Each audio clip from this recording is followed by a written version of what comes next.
that. All right. So welcome to this Committee of the Whole, which is our Committee of the Whole meeting that we have to discuss various issues prior to the regular board meeting.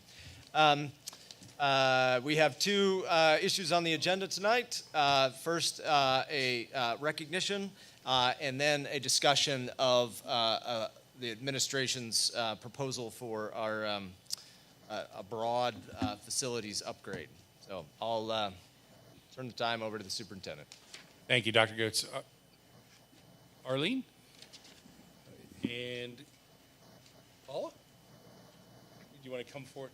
Arlene, did you want to just give a little update for the board on why? Paul, come on up, please.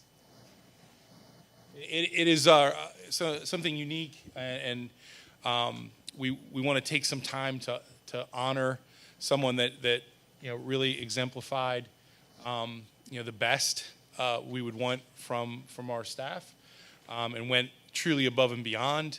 And I think it speaks.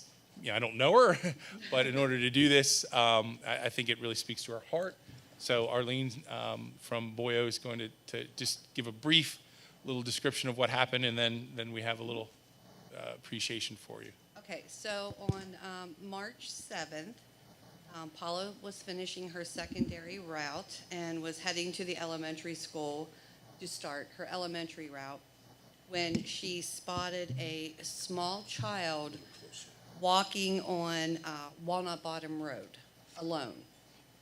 So she pulled her bus over, had the child come to her bus. She called me on the phone, and I immediately called the state police. So Paula was on the bus with the small child until the police arrived. And when they did, they had gotten radioed in that they were missing a child from Goodhart Road. So apparently the grandmother was watching him and he walked away. But I think thanks to Paula being at the right place at the right time, she saved this child from being injured or abducted. And I just wanted to share with you what wonderful employees that we have located here in Shippensburg. So. Thank you, Arlene.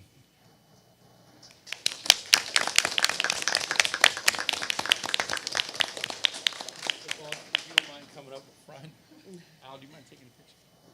Arlene?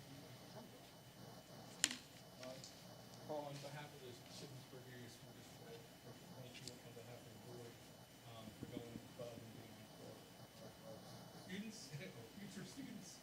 So thank you very much.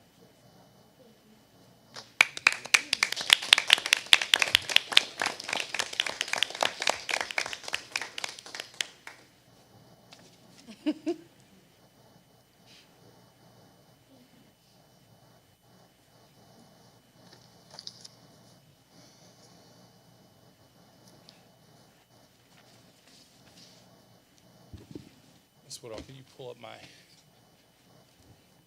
Okay, so I know I said I wasn't going to do a presentation, so I may have fibbed, but this one's going to be very quick. We have all the major players for our next step with facilities here tonight. You may have remembered that we went through 5 options 1 through 4 first. I got some feedback on that, came back with option number 5. Option number 5 sounds like you messed up 4 other times. So I've changed the name of this plan to Ship Taking Shape. Ship Shape, we are going to move forward with our facilities under that option 5 umbrella that gave us a comprehensive plan for how to do all the things we need to do. And I think that quick quote is something I thought of, and I've heard in my entry plan from students all the time, is that everything about SHIP is awesome except our facilities. They don't match what we do in the classroom and what we do on the athletic field. And so SHIP Taking Shape is about making our facilities worthy of our students, staff, and community. I want to tell you what the board and community is getting. That's the most important thing I can tell you, and I'm going to be quick. With this plan, we get flexibility. We are taking the next step of a multi-step process in which we have decisions to make later on. We're not locked into anything specific. Number two, we get a step-by-step process that we can all feel good about, we can all have input on, and we can all move forward together with. We get a plan that addresses all levels of our facilities. Some of them take some time, true, but there is a plan in place to get there. This plan also plays out to deal with our slow but steady predicted enrollment growth, and it means significant upgrades at all of our levels. One of the board's pain points was realignment, or the question of realignment, and that's what drove this. So what we get is no realignment. But you'll notice there's a little asterisk there, and I'll refer you back to number one, that we have flexibility. But for now, there is no realignment. Next up, we hit the most important thing athletically, to my mind, is that we have a track that was supposed to be replaced 7 years ago.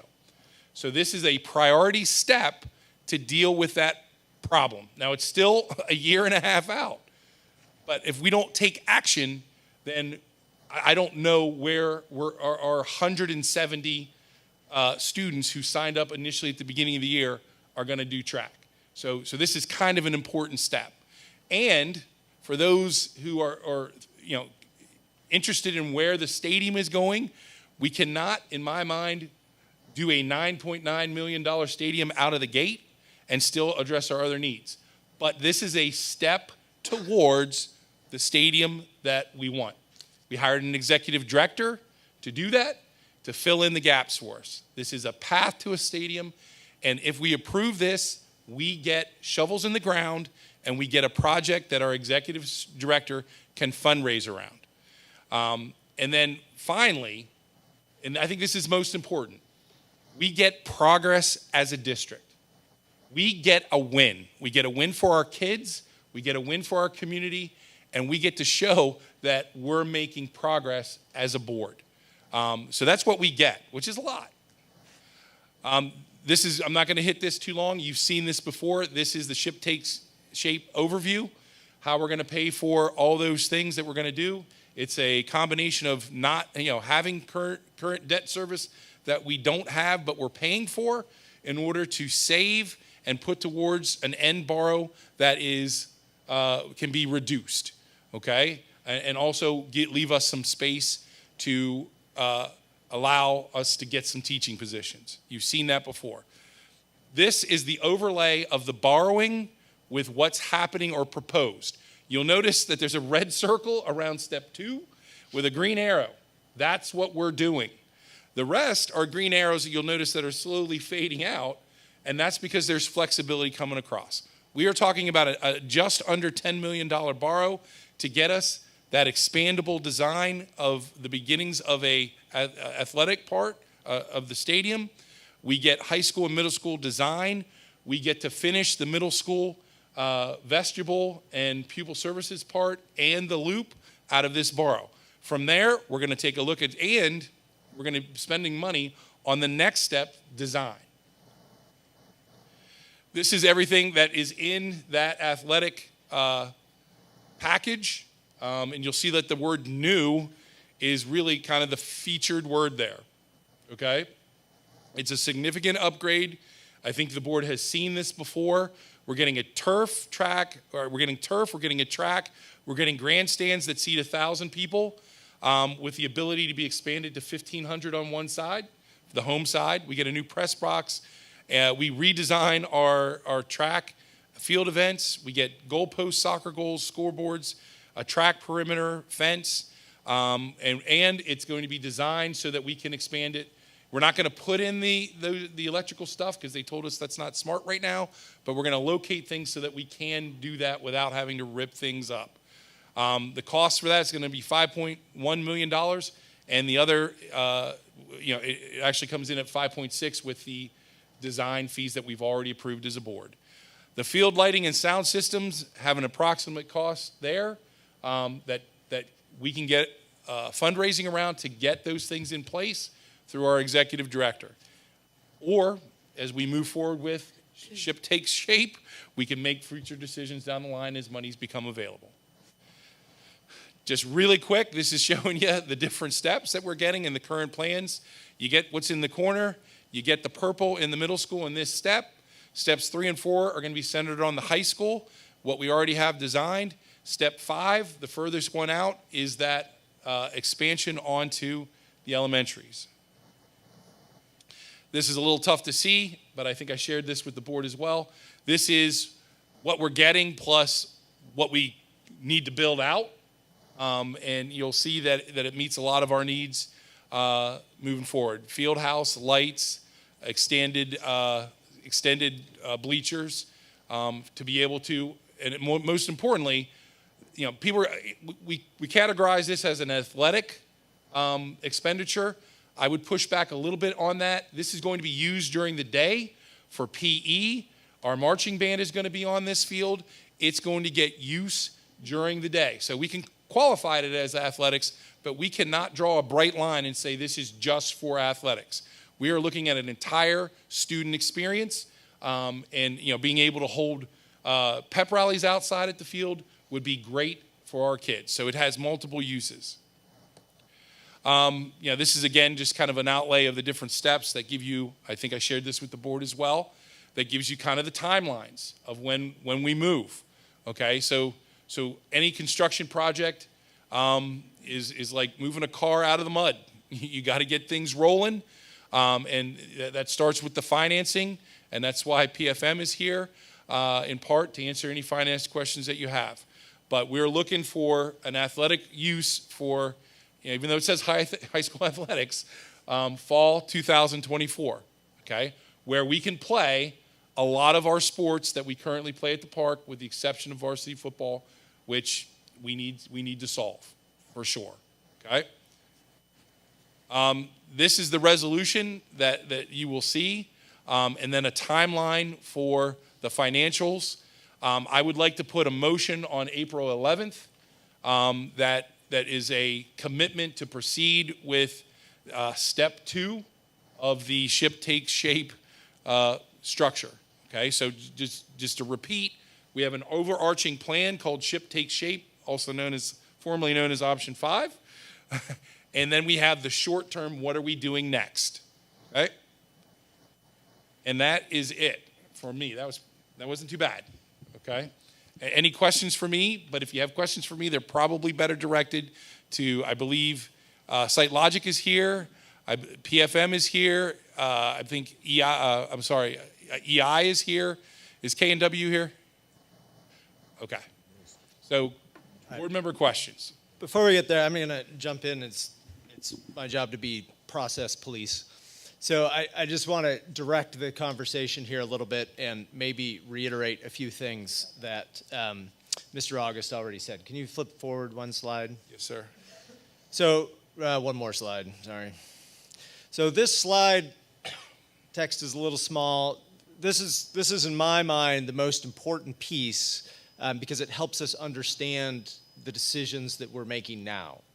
So I want everybody to understand that what Mr. August is proposing here is a broad vision of facility upgrades for the district. Now, some of these upgrades have already begun. So you can see step 1 there. You can go outside of our building and look across the street, and you can see evidence of what we are doing there with the borrow that was made previous. And we're, upgrading the cafeteria, the parent loop, adding classrooms. That was where we started. At that time, we didn't have a complete vision of what we would do with our borrowing capacity. This is what the vision looks like. Now, I want to emphasize what Mr. August already emphasized. Beyond step 2, there is flexibility to make decisions that may change some of the proposals that have been on the table. But next, what we are hoping for is that in August, another month that starts with A. So in April, our first meeting on the discussion agenda, there will be 2 items. One of those items is to approve borrowing almost $10 million. It'll be the motion that was, sample motion that was given to us by PFM. So approving the sale of bonds or however that language works or whatever in order to raise that $10 million.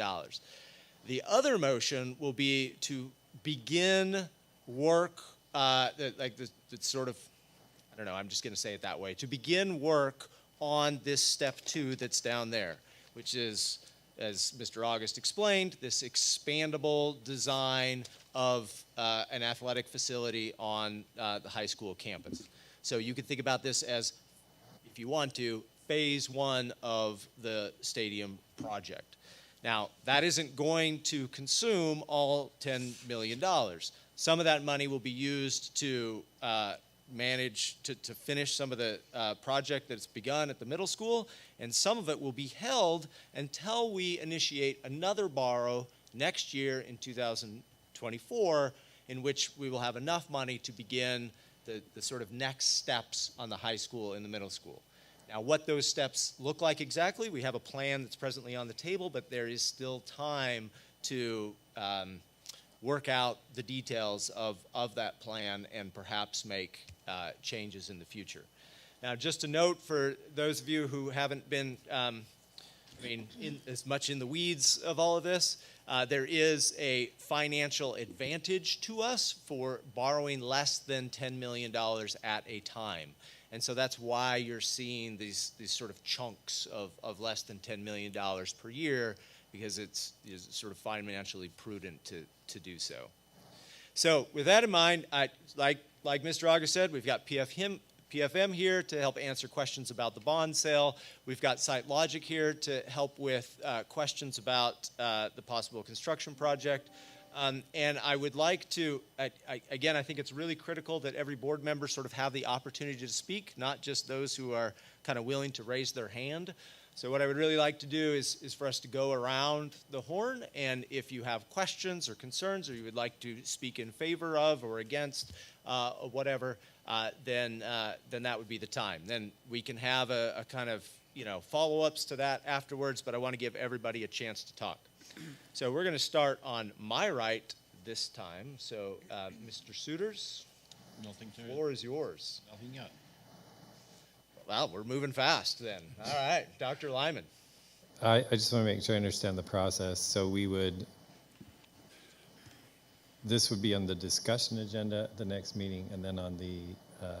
So the plan. So there will be 2 motions on the discussion agenda for discussion in the first meeting of April. This is one. This is to borrow the money, but you can see that it says right there in the second to last line. It says you borrow this money for the purpose of funding a new money needs, but it doesn't say what those new needs are, right? So we will have a second motion that details what was in that step 2, to initiate the construction of this expandable athletic facility or Right. whatever.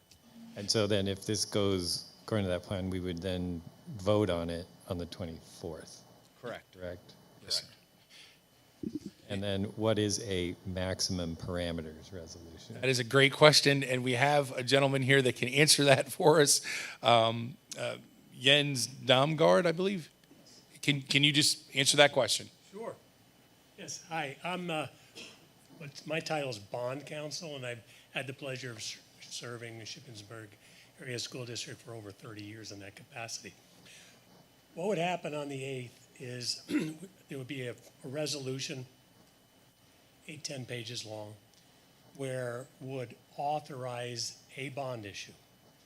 And the way, and this is what has been done at the district in the past, to provide for this flexibility that you're seeking, is it would generally describe the project for which the money would be used for, and then it would authorize the process through public financial management to seek bids from various underwriters to provide the financing. So legally, the requirement is that a resolution be adopted authorizing the debt, authorizing what's called general obligation bonds. That's what the district has done in the past, pledging the full faith, credit, and taxing power of the district. That's the credit. And all the various requirements to satisfy what's called the Local Government Unit Debt Act would be in that resolution. So what would happen basically on the 24th, by adopting the little resolution, would be authorizing us to now advertise the big resolution for adoption on May 8th. That's that process by state law to make that happen. There's a filing and approval process which we would be handling. But it gets kicked off on the 24th to say, yes, go forward with that process, and then it'll be formalized in terms of an approval. And the last formal action regarding that first $10 million would happen on the 8th. And then the sale is of the Yes, well, we can talk about what that would. I'm making everybody talk. Fair enough, fair enough. So the sale would be after you approve the maximum parameters resolution, It's a sale of what? the bonds themselves. okay. So meaning we have the competitive internet auction that you've historically used, where an underwriter would be selected through that competitive process. And then that underwriter is the one that goes out and finds their investors who will actually show up with the money at settlement to purchase your bonds. Okay, now I understand settlement too. Okay. I think that's all my questions. Mr. Bard? I don't have any questions about that right now, but I do got a question, and I think it's probably for site logic, because the future, it says about renovating the gym. Could somebody explain to me what they mean by renovating the gym? I mean, what are we renovating? You got X amount of square feet, and I was told you're gonna get more seating. I guess I'm confused. When you got this much square feet, how are you gonna get more how are you gonna get more Well, seating? renovate doesn't say add, right? So I don't think you're confused. I think it's a good question. So renovate the gym, as we were talking about it before, was to really modify the gym on the inside and put new bleachers in and shift the lines and renovate the gym as it was. Where we're going to be going, trying to put more seating, is to bring seating off the end of the gym. And Ann Long from EI's with us tonight. She can correct me if I'm wrong. But what we're looking at doing is if we're looking at the high school the way we are, we're looking at coming forward to the front of the high school, kind of on the second floor, and create a second floor above what's quarter another space, to have bleachers in there so we have more seating space for events for the gym. So you're So what we're talking, trying to do is not tear down a whole side and do surgery on the whole building to get a bigger gym, but to put a mezzanine above existing space on the end of the gym to be able to get more seating in that way. you're talking That's what we're contemplating right now with renovation and adding seating. above the locker rooms? Is that what you're talking? No, the other end, Towards the lobby? above the corridor on the front end. The locker rooms are on the back side.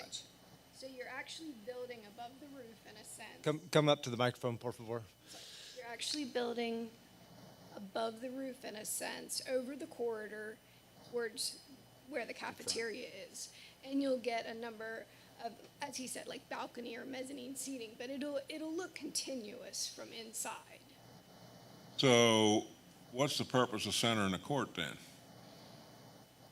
The centering of the court, I think, the last time that we talked about it, the centering of the court allowed us to do different things with seating on each side so we can maximize seating within. But we're gonna look at that again as we complete this whole design and Right. make sure that we're keeping flexibility within the gym as well. Okay. I'm good. All right, Mr. Kressler. Don't move, Damien. So I guess one question I have is, I like this a lot. My only concern is like lights. And I think, to me, that's something I really, really, really think that we should find a way to do so we can really maximize. So that said, it's like 800,000 or something. Are the light, I've heard this before, maybe I'm wrong. Are the lights like the last thing that goes in? It depends. When somebody builds a brand new field, which is kind of what we're doing, because the field's not being located where it was before. So getting rid of that and we're putting it somewhere else. Light standards, when I went to school years ago, light standards some of them were inboard of the seating. Now light standards tend to be back and light the whole place up. So they don't have to be. And what we're doing and what I've exercised KNW for, and Mr. August has had these conversations too, is we want to make sure that we can get our electrical to those light standards, because if we do it efficiently, there's probably going to be 4 of them. We want to get our electricity to those light standards and not have to cut things up to be able to get to them, so that you can do that after the fact, knowing that the first thing that you need are the things that we have listed, and coming very closely behind that, and I happen to agree with you, we want to be able to use that at night. So I guess my big reason for that, though, is like if we go forward, we do this, and while we start and we have this executive director position, like, and we, as we start this project, are like, hey, we actually have 800,000 we've been able to raise, we could add that to it. Because my goal is, I think we really got to push the issue to get this added to the project, ideally by June or fall of 2024. So that can happen with this plan, though. Yes, it can. The one thing that I don't know off the top of my head is how long it takes to get the light standards and the actual light fixtures here. But as soon as it's determined that the district wants to do that, then we would get everything rolling, whether that's the infrastructure and the concrete that goes in to put the light standards up, et cetera. All that would get rolling. And because it's kind of outside, we would look to do that like kind of any time. You may not do it in the dead of winter, but we'll do it as soon as we can get light standards here and light fixtures. Good. I think that's it. Thank you. Thank you. Mrs. Wolfinger? How long do you expect for us to be playing over at Memorial? What would be the time frame to get varsity from Memorial to the high school on a permanent basis? So I don't know. I think it depends on how fast we can get the monies to get lights there, and whatever other infrastructure we would need to be able to hold a varsity game there. So if our athletic executive director is wildly successful and money is coming in, we can accelerate that. If I had to take a guess, and it's a complete guess, I think we're looking at anywhere from probably 2 to 4 years, depends, but that's a guess. I don't know, Right. because there's too many factors and variables that are not known at this time. And then I know the last meeting we had discussed about potentially up to $500,000 being used to do some kind of upgrades over at Memorial for that interim, to just make sure that we're meeting all the safety standards over there. So are we waiting until the feasibility study comes back in May before we make those decisions? So I want to be clear, and I think the athletic committee, heard that as well. We still need the park. It's not just varsity football. It's 24 other sports that we need to play at the park while this stadium is under construction. Okay, so we still need a space. At this point, when this is built, we can look to transfer those sports as much as we can back to our new complex. But I don't know that it's going to be. I hate to make predictions, but there may be, because if we don't have lights, then there are some sports that we won't be able to play there. So we will still need the park. So I see us having this kind of symbiotic relationship where we still need to play some things at the park. Now, that's complicated because they can't give us a discount on field maintenance. They have to maintain the field, and there's a cost for that. And if we come and say, well, we're only going to play 10 games on it, it doesn't matter. They still have to maintain that field. So their costs are still the same.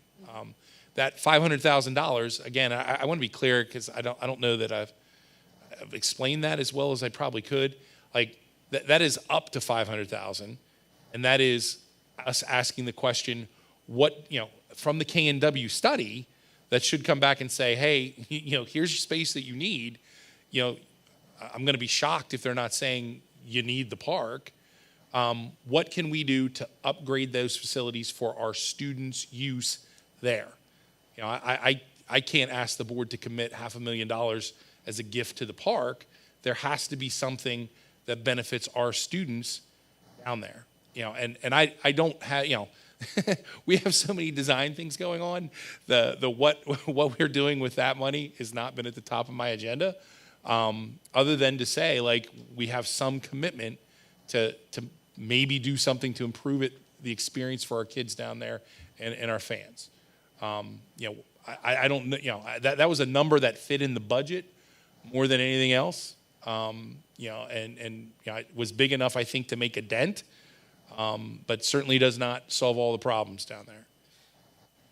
Is it, I'm sorry if I interrupt, but is it safe to say that we're sort of setting that aside and with the opportunity that if the right project presents itself and the right relationship between us and the Parks Authority and the borough, whatever, like if we can negotiate the right thing, then we will spend up to $500,000 on improvements, but we're not necessarily committing to anything right now with this Correct. This vote that would be made in April. Correct, and that, you know, part of the trouble is, you know, and I get it, people want exact numbers at the exact moment, and that's tougher when you have plans that extend out for years, you know. So, you know, we are trying to walk a tightrope while we're juggling, and people are throwing more things at us. Okay, like we're threading a lot of needles with the finances that we have.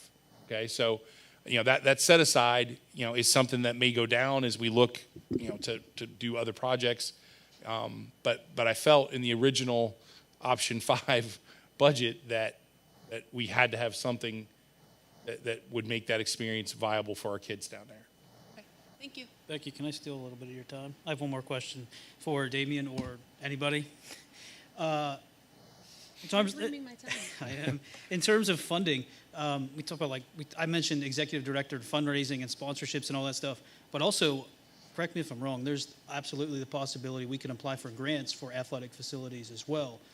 Of course, what do you think is the likelihood? Because, like, if I were awarding a grant, I would walk out there and be like, these people need this. So, like, you know, I know Mifflin County got like $3 million. If we got $3 million, that would pay for like half of what we're doing. That'd be great. But I know there's all kinds of other things like turf, like the NFL Foundation. I've looked up all these different grants, talked to some local state legislatures, and like this stuff's available to us. Like, if we vote to do this, like, can we start applying for grants like absolutely right then? And the reason that Andrew Zwally's sitting from our office in the back, and I'm not going to ask him to come up here and put him on the spot, the reason he's here is to be able to have those discussions because he does our grants and our legislative liaison stuff. So from this discussion, and I can tell you it'll hit our agenda for next Tuesday's meeting, we will start looking, as you're moving forward, we'll start looking at what are the grant options, and then not only can we check back in with you about that, but we can make that a topic and start to list those things out and see what's available. The timing's right, because you need to make those decisions that you want to hit a grant as you start your design and not wait till the end or not understand the timing. So when we leave here tonight, we'll be talking about that so we can report back to Mr. August and the administration. Perfect. Thank you. Can I just clarify then? So part of what we are paying you to do is to find us more money through grants? You're not paying us to find more money through grants. You're not paying us at all for that. Oh, but it's just part of what you do? It's just something that we're doing here for the district, yes. You're not paying for that. That's really good. Those are good deal words, then. Damon. We like those Well, words. we work for the district in other capacities, but that's something that we bring as a value add. You do not pay for that. And That's excellent. Thanks. it's just the way we help. Mr. Scott? You didn't think I was going to leave, did you? No, I didn't. No, I wouldn't worry about that because I drug you. I'm sorry, Mrs. Wolfinger, were you done? I don't know. I do have one really quick question. What is going to be our kind of path forward with the elementary schools in the interim until we would kind of get there? Have we thought any more about what that's going to look like as far So- as pre-K goes? The budget is coming up, and Mrs. Lentz and I have met. You know, at this point, it's about adding a teachers And so we've got a massive list from all the buildings of what they want, and most of it, I would say 80% of it is valid and needed. We cannot afford all of that, so we took that list, and myself and Mrs. Woodall like narrowed it down to things that make a difference, and one of those is a first grade teacher. So we're just like this project, Mrs. Wolfinger. We're not going to get there in one leap, Yeah, right. and so like we've got to take steps forward. So classroom space, teachers, both of them deal with class sizes. So we can add those teachers and get creative and do some things that aren't great until we can get these classrooms built. The sooner we can get that close the gap on that last borrow, or make that last borrow less, the faster we can address those problems.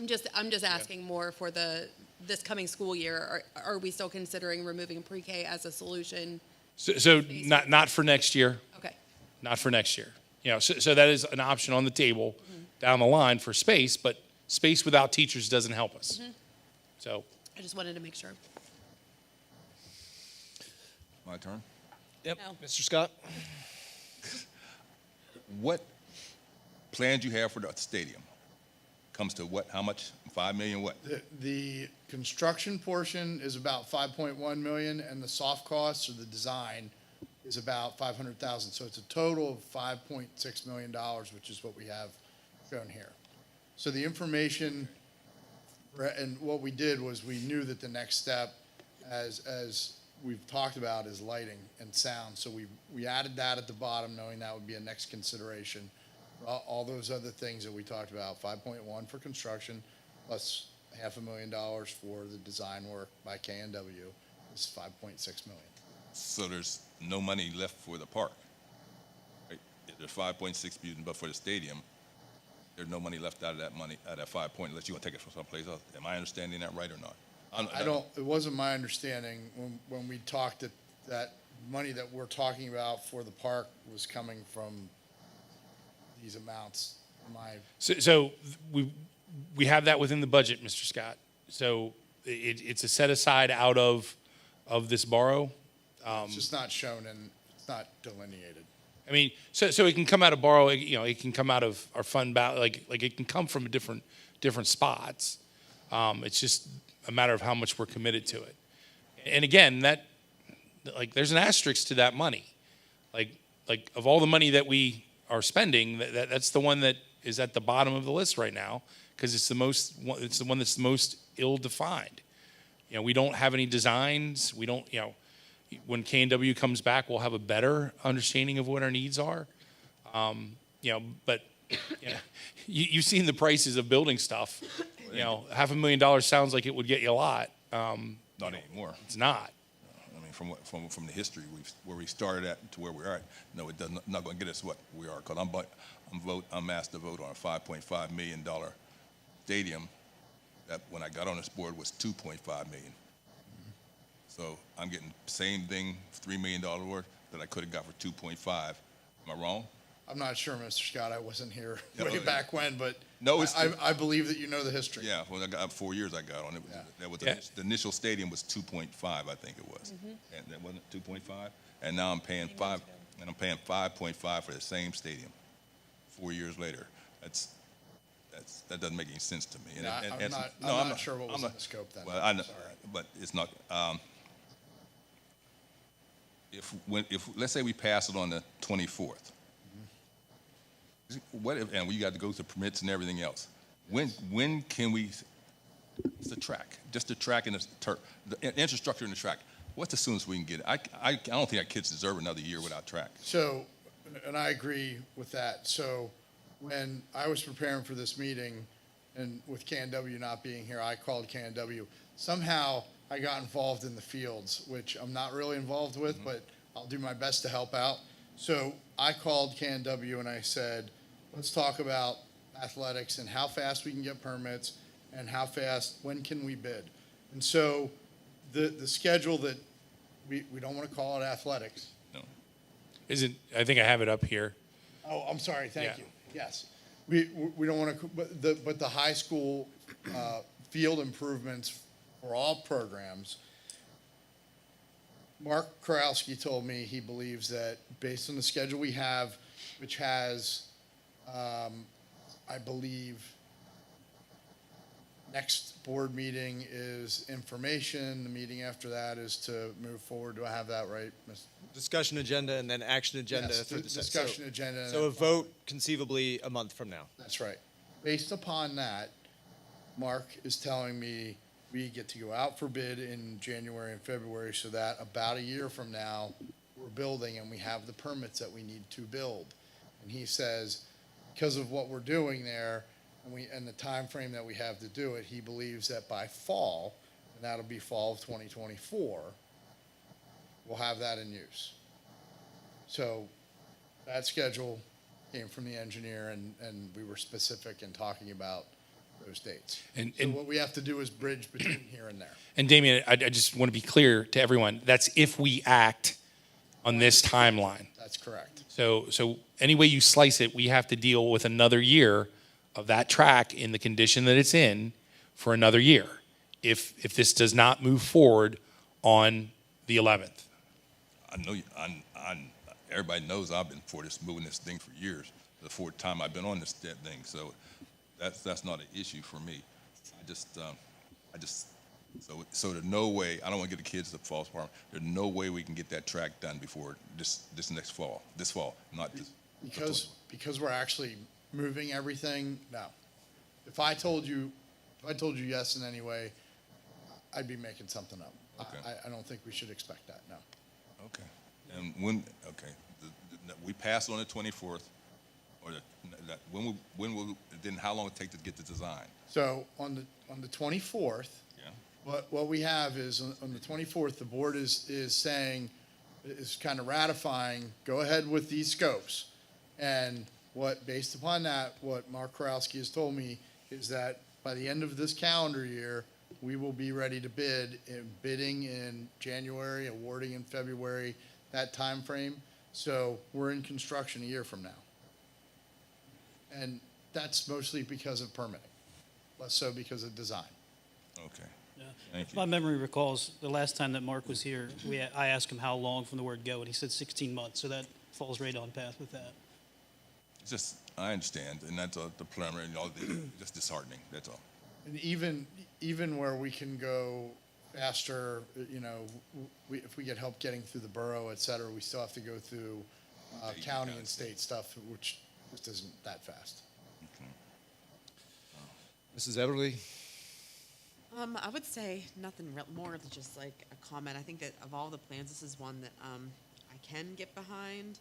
I'm super thankful for the executive director that we are hiring or she has a start date coming up. But my biggest concern with like just the athletics aspect is I cannot imagine a stadium without bathrooms and being a mother of littles. Like that is my biggest pet peeve in all of this. And I'm hoping that grants or monies raised or as far as the press office box, I mean, because varsity football isn't going to be there, I mean, or how often that's used versus maybe trying to funnel those funds into bathrooms, because I don't. I hear you, and you're not wrong. And the key that you bring up is how much money can we raise to accelerate the stadium, and find a place for those things and concessions. This is the path forward, and I think, to your point, we're going to get some momentum and we're going to get some urgency once that stadium is done, and people are going to say, well, where are the bathrooms? Where, we're going to get more momentum towards those things to make it happen. So absolutely. Is that more, I mean, if you put bathrooms in, that's different than a press box. So that means, I'm no plumber, but that means pipes and stuff that you don't need for a press box. That's correct. For a press box, you basically need electricity, which is the simplest thing to do out there. So as we look forward, there are different levels of how do you handle that temporarily, and what do you do in terms of the infrastructure. So there are some things and ideas that I have that we can talk with the administration about that are in between. We built a building and it has nice restroom facilities, and we have portable toilets. And we'll have that discussion too. But that's going to be part of it, but that's going to be part, in our mind, we want to, later on, want to put a bathroom in, which I think, for me, it's right, that should be up front for ladies, because after we went through this year about ladies using that restroom down there. You're going to put that infrastructure in for that toilet. I want you to remember what Mr. August said. We're going to have pathways for infrastructure. I am not going to tell anybody in this room that we should dig a sewer line to a location because we think that's where we want our building. Okay. Because guess what? Something will happen and we won't want our building there, and we'll have wasted some money.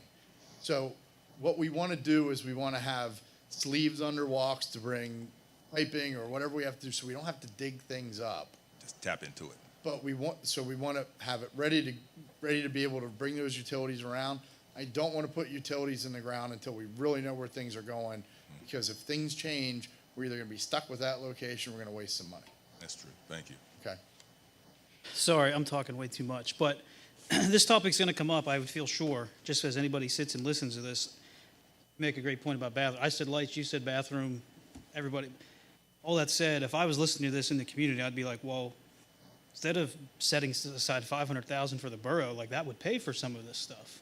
So like, can you just give me like a reason as to why we just don't say that $500,000 is just, I know we need to use the facility, but if we're not using the facility down there for 20 years, like I don't know that I would be okay with all that if that means we might get bathrooms or toward lights. Those are all future discussions, Mr. Kressler. We as a board, or you as a board, can make those calls. Like I said, that money was set aside because I know that it looks like we have to play varsity football there. Once we get an agreement in place, or other options that might avail themselves. So I wanted, like that is a decision point. And so that's part of that flexibility I talked about. Let me follow on that for a minute. Are we, with the park, are we making an agreement with the park authority, or are we making an agreement with the borough? Can't be both. I mean, that's yet to be determined. It's going to have to be, all the parties are going to have to be involved, clearly. I've been involved over long, like Charlie knows, and other, it has been involved. I never got a clear-cut answer. We're currently in negotiations. The athletic committee and through Ms. Faunus, we're in the counter offer stages of that. That's for the rental of the facility for the next 2 years, not for the spending of this potentially up to $500,000. That discussion has not happened yet. It has not even been initiated. All right, so we could end up giving them money towards the park, still pay rent. Is that what you're telling me? It's possible. I mean, it'll have to be negotiated. Right. I mean, I think that if that is the case, Mr. Scott, I think we have a pretty good reason and strong hand in that negotiations if we're improving the park. So all to be determined, but none of it happens without this step. Okay. Can I ask one more question? Sorry. Sure. Got to leave you time. Sorry. The $500,000 for the park. We have a nice letter from university representatives tonight. If we were to decide to start, I think you said a proof of concept game or something like that at the university, is that where some of that money would come from, out of that 500,000, or is that a different line item? I see that would have to be a budget item. Okay. All right. Well, I'll say a couple of things. I got to tell you, I'm really excited about the vision that we're seeing here. If you've been paying attention to my position on the building of a stadium and facilities projects in general, you will know that this is not my preferred location.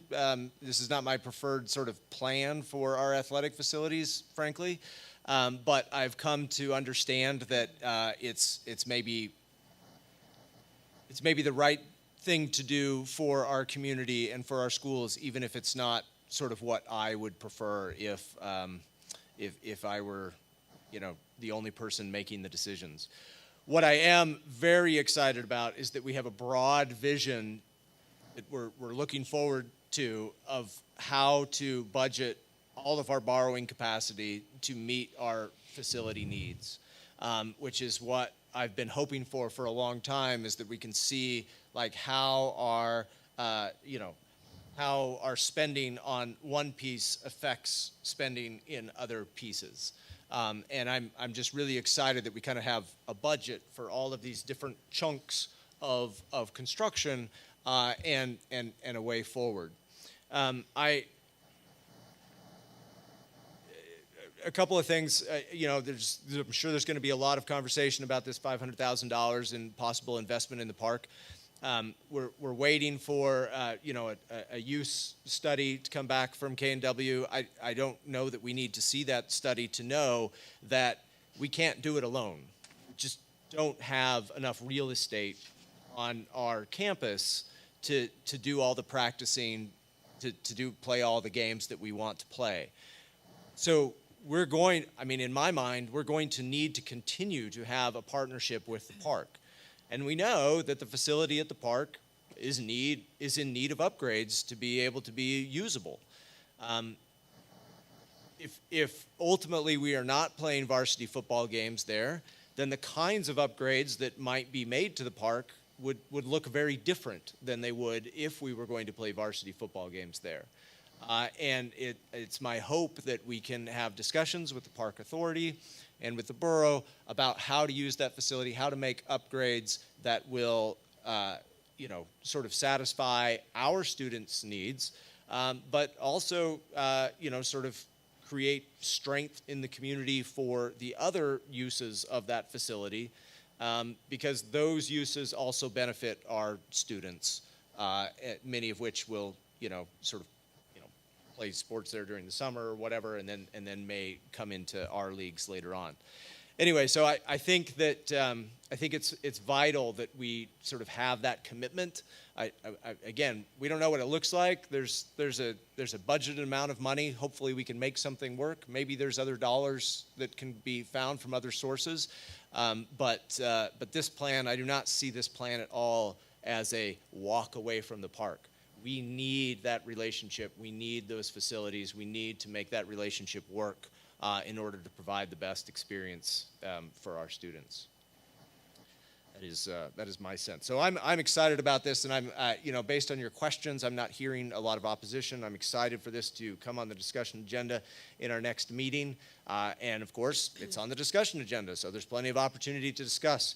We'd like to encourage community members who are listening and who may hear of this event to come and speak at the board meeting. You have several opportunities. I mean, you could speak at our board meeting that's going to start in about 2 minutes. You can speak at the first board meeting in April, and you can speak at the second board meeting in April to express your concerns, your support, your opposition to this plan. It's important that we hear from you, and there's plenty of opportunity to do so, and I hope that you'll take advantage of that opportunity. All right, we've got 2 minutes left by my watch. Is anyone have a dying comment, or can we take a 2-minute break before we begin our regular board meeting? Excellent. All right, let's adjourn this meeting of the Committee of the Whole. Thank you very much. It's nice to have a few seconds to get myself into the other agenda. Like, Thinking about the building.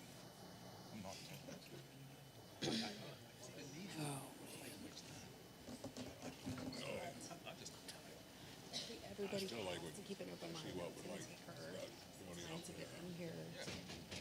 We're not getting the,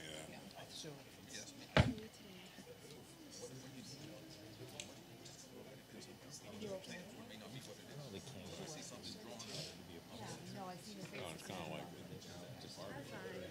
Script up my knee.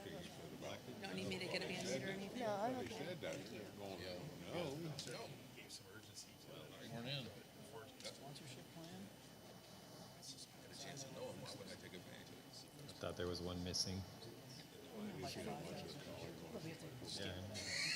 Oh, look. When you I guys guess meet her, that's just. you're not gonna have any doubt in your mind. Maria Sukin, she is. Like, she said, give her 6 months to get in here, establish, start meeting the community, because that's key. I mean, she has to build a trust with people in the community.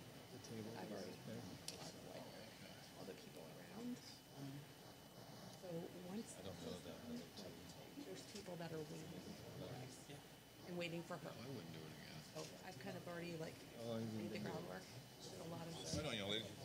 Good, how are you? No, pretty good. I say give her a year tops. You know, no, but I'm saying like I think the biggest thing is I've always had it in my mind like she has How's school going? projects. Pretty good. We Ready identify for those projects, Trying period. and that's what Just get easier. and anybody when comes The last one, one more. I'm good. I've interviewed people in my career.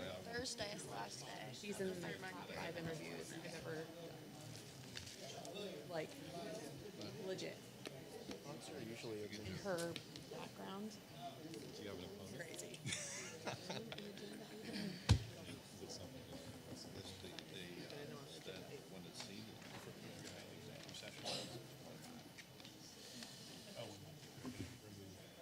You're gonna have to actually campaign.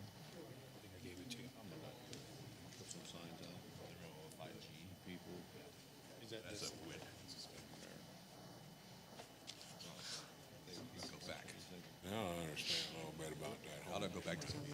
That's gonna cost how much? I'm your tech buddy. Copy. No problem.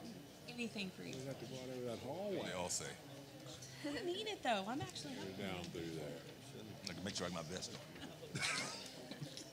Well, I'm having a tough time over the $6,000 because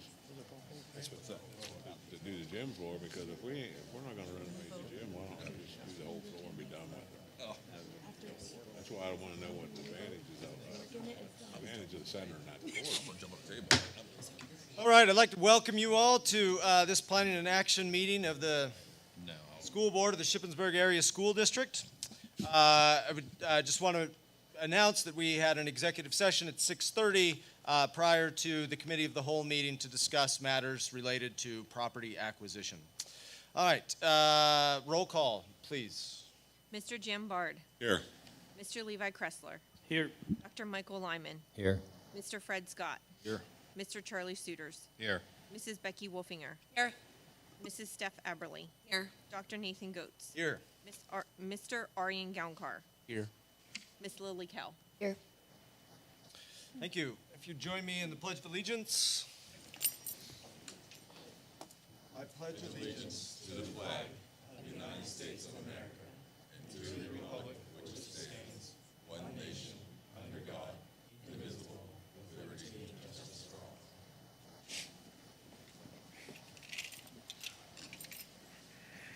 As we begin our deliberations this evening, let us once again be reminded of our duty to represent all of the children of this school community, regardless of age, sex, race, or creed, and regardless of need or ability.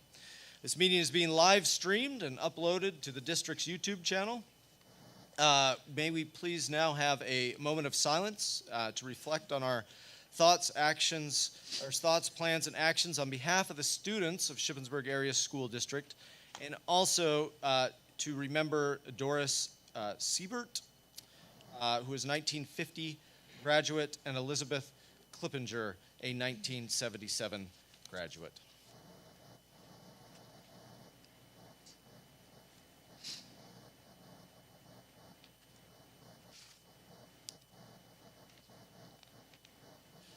Thank you. So there is one change to the agenda. Item I just had it here and now item 5D is removed from the action agenda. So unfortunately, we do not have a copy of the contract presently. So with that, I actually want to make a quick note here, a quick sort of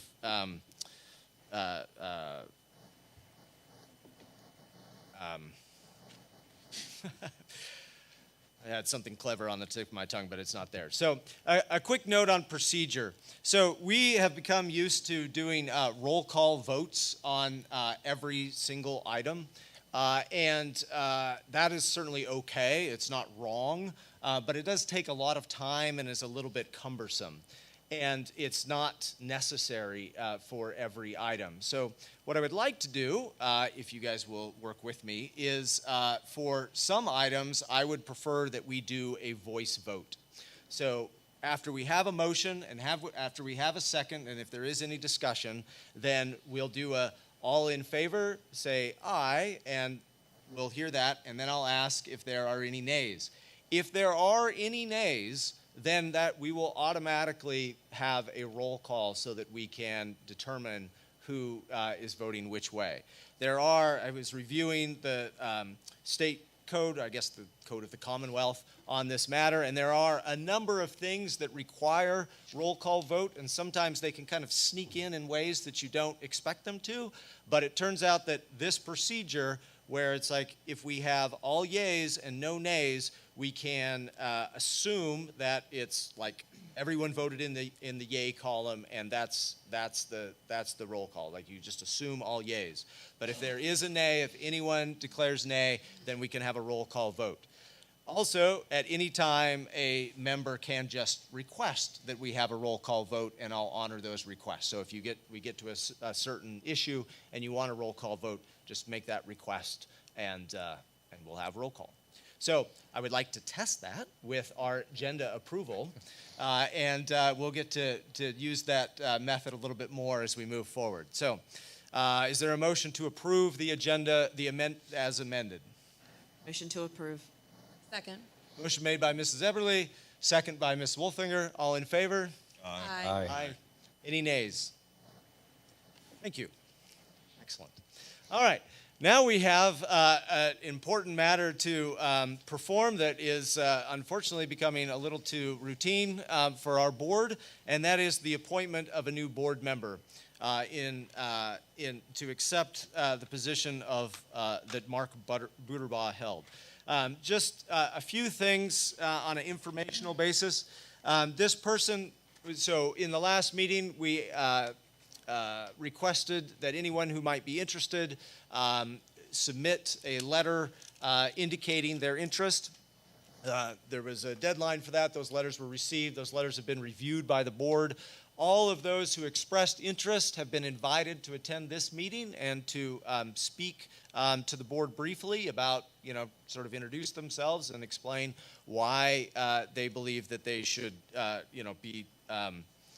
should take this position. This position, whoever the board chooses to fill this position, will serve in this position until the next municipal election. So that is until, well, we'll have a municipal election in November, but then we have a board reorganization in December, and at that point, that position, they would no longer be in that position. So it's sort of for the remainder of the year. Now, a word on process. The board is not allowed to interview nominees. We're not allowed to sort of, go in a back room and interview. We're not really allowed to interview in this arena either. So it's a sort of peculiar procedure, and it's a little bit awkward, but we're hoping to make it, as friendly and as unawkward as possible. So you are, we invited each nominee to come to say something about themselves. There will be an opportunity for board members to speak in favor of a particular candidate if they wish, but they do not need to. And then we will have a vote. We'll go around, but rather than have a motion for a particular person, we'll go around and each board member will say the name of the person that they support. If we have a majority there, if we have 5 names for one particular person, then we will have a second vote. We'll entertain a motion to appoint that particular person, and we'll have a vote whether to appoint that person or not.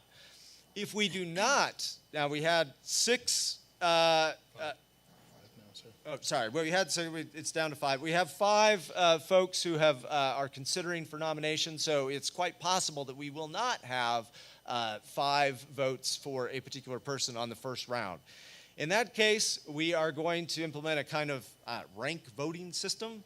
So we will, if somebody didn't get any votes, then they'll be sort of out of consideration. And if it's obvious that there are sort of two leaders, then we'll kind of eliminate the others from consideration and go again with those that remain until we have someone who has 5 votes. Now, the tricky thing is you might be asking, well, what if the board can't agree and nobody ends up with 5 votes?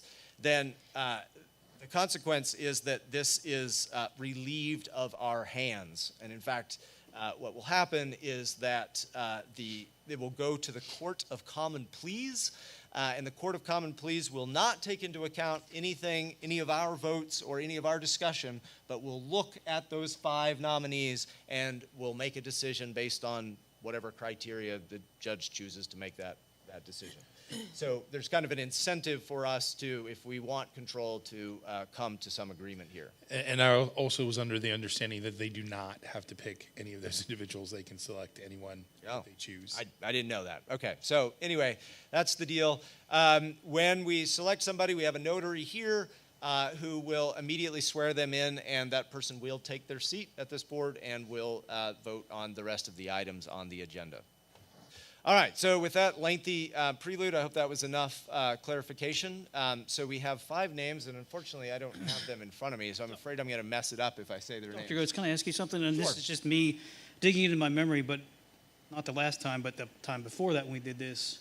I think pretty accurately remember that we voted like as a simple majority on that first round, that we didn't wilder anybody out, did we? Like, it was like 8 people, and I think the vote was like 4-3-1. I could be wrong, but that's what I remember in my mind. I don't remember. I'm sorry, but we had Dr. Moyer consulted with council today and sort of passed on council's recommendation for how to do this, and I believe that I am accurately representing council's advice on how to proceed. So, Okay, I was just I don't know. checking. All right. Great. We've got a list of names now. So if we, these are just in the order. I don't know what order they're in, but we're just going to go in the order that they're listed here. So if we start with John Kemper Dyson.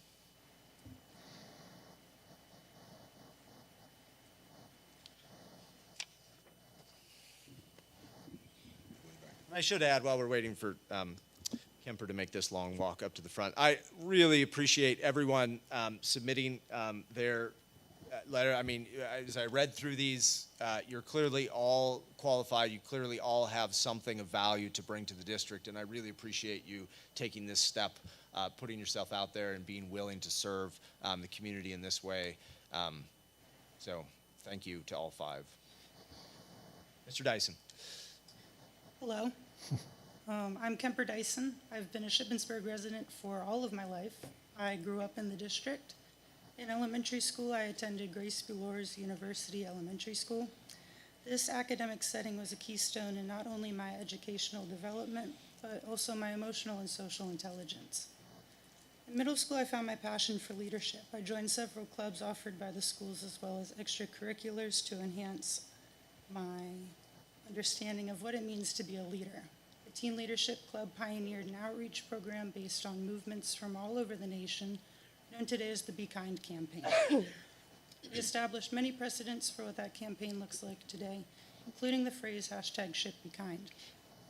In recent years, I've expanded my repertoire to include a wide variety of community service and leadership roles. In my sophomore year of high school, I was elected to serve as a member of Session, a board of directors, at my church, Middle Spring Presbyterian. In this capacity, I helped organize mission trips, create programs to bridge relationships among generational gaps in the congregation, lead worship, as well as correspond with community members on behalf of the church.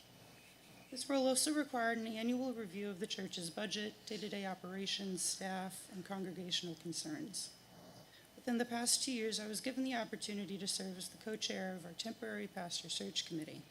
Under this function, I organized meetings, set up interviews, called potential interviewees and references, as well as correspond with our presbytery, a higher governing area within the Presbyterian Church. This past summer, I was able to serve as our Presbytery's Young Adult Advisory Delegate to the General Assembly of the Presbyterian Church. This role required I inform commissioners from all over the nation on outcomes of certain legislation passing through the Assembly from the perspective of a young adult. This year, I had the opportunity to do an internship at the Shippensburg Community Resource Coalition. My amazing supervisor and good friend, Sonia Payne, greatly aided my ability to reach for things that are important to me and stand up for what is right. She, along with other students and professors at the Shippensburg University, have taught me the fundamentals of social work, which is what I hope to pursue in the near future. And although I have yet to sit in a college classroom, I have still learned so much from them. And I am so thankful to have met them and teach me so much about not only what it means to be a good social worker, but a good person in this community. I have a deep interest and love for this community of Shippensburg and what it has to offer students. I believe that we as a community can provide a competitive educational experience that would benefit students not only academically, but socially and emotionally as well. As a community, we have a job to do what's best for all students and to foster their interests and desires. As I am younger and familiar with how the school operates from a student's perspective, I believe that my point of view would be beneficial for you all as the school board and the students as well. The school board has a responsibility to provide truth and authenticity to their constituents and peace among the community and the schools. So I'm here tonight to fill the vacant spot in the school board. I appreciate your invitation to this meeting to allow me to speak on why this opportunity is so important to me. Thank you. Thank you. Roxanne Lehman.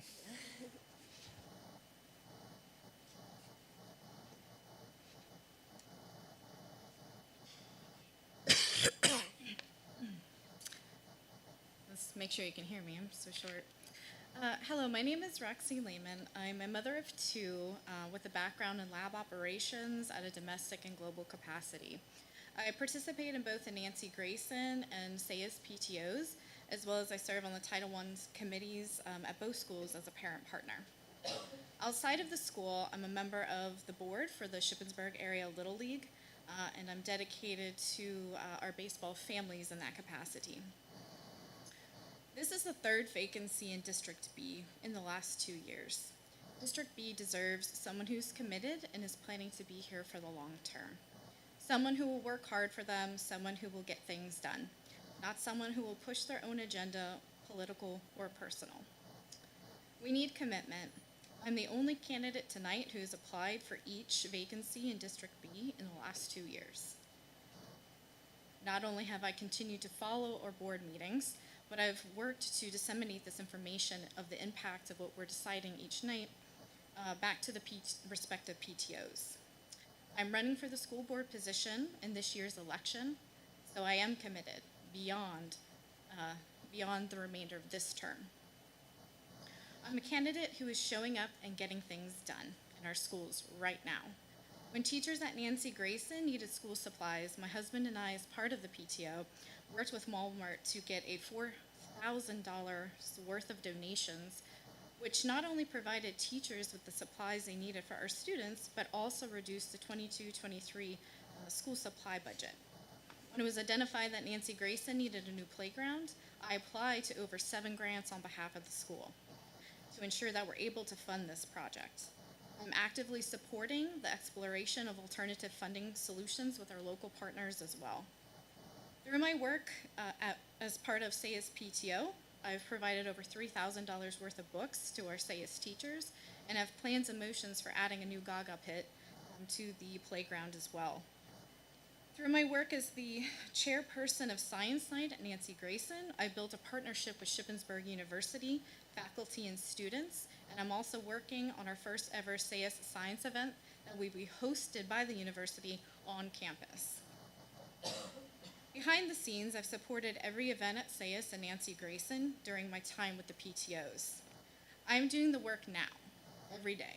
Not promises of action tomorrow, but taking action today. Our district is currently building our profile of a graduate. And from community feedback, it's clear that Shippensburg expects well-rounded graduates who not only achieve academic excellence, but have skills in collaboration and teamwork, critical thinking, problem solving, creativity, and innovation, as well as communication and social emotional understanding. I believe to cultivate this graduate, we need to provide quality educational resources. We need to meet or exceed workforce requirements, optimize curricula that focus on valued skills, and maximize our academic synergy and efficiency. To achieve academic excellence, I believe our students need appropriate class sizes. So the student-teacher ratio is in favor of optimal learning. This means we need adequately sized facilities and the appropriate number of support staff and teachers, as well as strong retention plans for our teachers.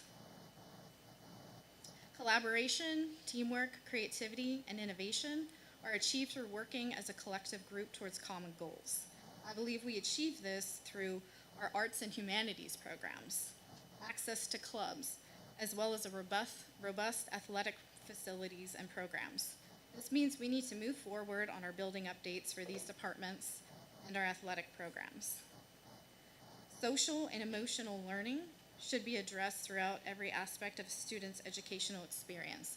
This includes our curriculum, our climate, and our student services. No area is more important than the other. We need to meet standards on every front. It is not optional, but it is a necessity to ensure that our graduates have the skills they need to be successful in the world. Our plans for the building project are critical to achieve success in most of these areas. We must move forward with a plan. I believe, used to be option 5, now Ship Take Shape, addresses infrastructure needs, but this is not the only part of what is needed for the overall success of our district. The building project and the areas it addresses need to be incorporated into a comprehensive oversight plan to outline all our essential goals for our district, and we need to set the benchmark. I believe that my extensive operational background can help address these gaps and find practical solutions. I believe, as in business, we need operational metrics to map to our comprehensive plans so we can trend and track our performance in these key areas. Routine feedback will help the board to recalibrate, promptly course correct, and continue forward. I believe I can bring expertise to collaborate on this plan, assist with planning or putting into place the appropriate metrics, and support operational oversight for our district. Our district needs someone who cares, someone who has skin in the game, and I do. My children and their friends are all in this district. It's not about my party, it's not about my agenda. This is and will always be about the children of our district. I'm committed to doing the work. I'm committed to being diligent and fastidious. I'm committed to being fiscally responsible so we're not putting our future students in jeopardy. I'm committed to being transparent with our community. I'm committed to rebuilding relationships with our community partners. And I'm committed to helping to rebuild Ship Spirit, a district that our students and community can be proud of. And I'm ready to start tonight. Thank you. Thank you. Kurt Noggle. Good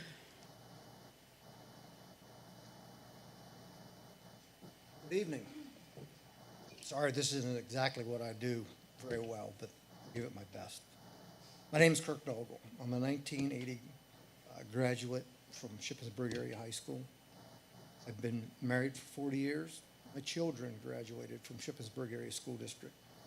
I have a grandson that will be graduating from the Shippensburg Area School District. My entire life, I've been a resident in the school district. I met my wife in the school just down the hall. I also met multiple lifelong friends who I've grown old with in these halls and classrooms. Their children, grandchildren will or have attended our schools. This is my school. These are my roots, where I was blessed beyond belief because of the teachings and the ethics that were instilled in me from the Shippensburg Area School District. My life has been based on these values, honesty and integrity, which were learned by my family and from the school district, and nothing will ever change that. I am not sure why my life and my working career has granted me such a diverse background from business ownership and management and the understanding of most trades. I wasn't planning to run for school board, but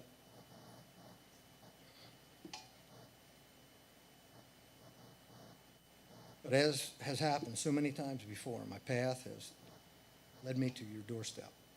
So here I am. I have not always followed the events that have occurred in our schools, but being a lifelong resident with my contacts and friends in the district who follow the schools closely, I would be given updates and tidbits regularly as the challenges of the board is currently facing. Also in the past few days, I was able to review your 2022 budget meeting and the past two meetings that were provided on the Shippensburg area website. I must say the current board is facing challenging issues, to say the least.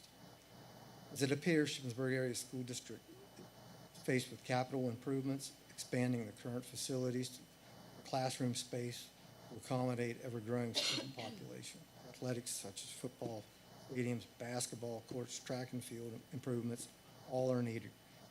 Other items such as cameras, kitchen safety railings, water line replacements, just to name a few, are in needed upgrade and or replaced. Budgeting has become more difficult with the rising interest rates, lowering the school's ability to secure enough funds for such upgrades. Also, purchasing power has been reduced in the current inflation cycle, causing increased pricing across the board. I get it. I understand what you're up against. I cannot think of a better time or place to donate my knowledge and time to give what I have learned over the past 40 years back to the children and community from which I was taught. I always bring not only myself, but a host of other outside to help, along with the issues that we have currently going on. Our students deserve the best that we can possibly give them. They are our future, and times are very much different than they were when I was in high school. The pressures from social media, parents, news outlets, the drugs that poison our children, all have effects on our children. The Shippensburg area school district is where the children develop a solid base on which to build their life, and just as it did for me.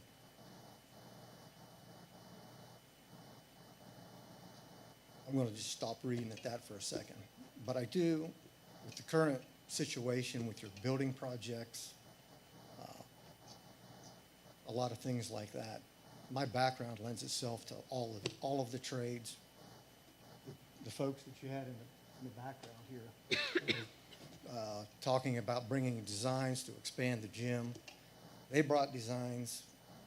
We would take them, turn them into structural drawings, and it was up to me to install them. I built part of your wing down here on this end of the school in the past. I've been involved in large projects such as Shepherd College Wellness Center. Just our portion of it was $1 million or $1.5 million to supply the steel. I've been involved with almost all trades, concrete, electrical, across the board. Not so much paint and things like that, but the main structures of the facilities. Planning, Franklin Feed was hired to drive trucks, but they actually had me end up driving leading a team and designing and building a facility to produce bulk manufacturing, which currently has exceeded its designed requirements. So I've been involved a long time. I've been a lifelong resident here. I think I would be of value to what you guys are going through currently. So that's all. Thanks. Thank you, Mr. Noggle. Teddy Erickson.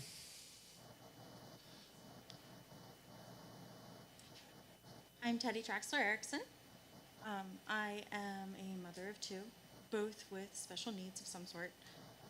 one with special health needs. So I am also known as the chaos manager at home because constantly I have to rearrange everything, redo everything, and come up with a different plan. I know plans don't work out. I know you have to be open-minded. I know you have to work with everybody. I grew up moving from school to school. I was a military brat. One of the best schools that I can say I've ever been to was in the Shippensburg School District. I went both to Nancy Grayson and I went to James Byrd. And one of the best things about James Byrd was when I was in sixth grade, they had a special education room and the sixth graders would go down and assist with these special education kids. We would sit down and we'd play games with them, or we would just sit down and help them do their work. We interacted with them and we learned how to interact with people with special needs. I have learned leadership both from my father, who was a sergeant in the Army, and I've learned leadership from my mother, who graduated from Shippensburg High School, who was part of the Future Business Leaders of America. They've taught me and instilled things into me. But one of the best things I can say they instilled is the person that has opinions different than yours is the person you need to ally yourself with, because you are going to be the ones that make the difference. You are going to be the ones that lead everybody when something needs done. I want to work with everybody. I want to make a point to move things forward. I don't have an agenda to do anything specific. I just want to make a difference for this school district, for these kids. I'm currently known in Nancy Grayson from going in whenever they do book fairs or just their fun days. Most of the students there know me either as Miss Teddy or Evie's mom. I'm well connected with the kids, not just as somebody that helps out in the district, but I'm also friends with a lot of the teachers and parents. I'm family with some of the people in the district. I'm connected in so many different ways. I get to see all the different points of views. I would gladly assist you in seeing all these different unique perspectives if you would just give me that chance. Thank you. Miss Teddy. I'm not a first grader, but I thought you might excuse me for saying that. Finally, Ethan Rosenberry.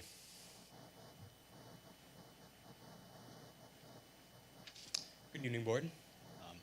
Thank you for allowing this opportunity to speak to you tonight. My name is Ethan Rosenberry. I'm currently a sophomore political science major at Shippensburg University. Here I am tonight to express my interest in applying for this position. I am a semi-recent graduate from the class of 2021. My sister is currently at the middle school in 8th grade. Next year, she'll be here starting her year adventure in high school. From my current involvement in Shippensburg University student government as its vice president of finance, I understand what it takes to deal with financial matters when it comes to issues like these involving students. I'm also a member and student leader of the Wood Honors College, where as part of the organization, I am involved in cultivating community as well as advocacy. Even back in my high school days, I was involved in student council as its president for 2 years and class president. During my graduation speech, I said that Shippensburg Area Senior High School prides itself on athletics and academics. This is in no small part to your efforts. Your direction has been pivotal in the necessary steps to move forward and make actual change for these students. That is what I want to be a part of. For those that went before me, for those that will soon to graduate, and to pay back the debt that faculty and the staff in this district have had an impact on my life. Thank you. Thank you, Mr. Rosenberry. Okay, so again, once again, thank you so much to all of you for putting your names in the hat, so to speak, and writing articulate letters of interest, and for being here and participating in this process. it's the most peculiar sort of volunteer position job interview that I can imagine. So I want to give all the board members an opportunity to say anything in favor of a candidate if they choose to, but that is, of course, not required.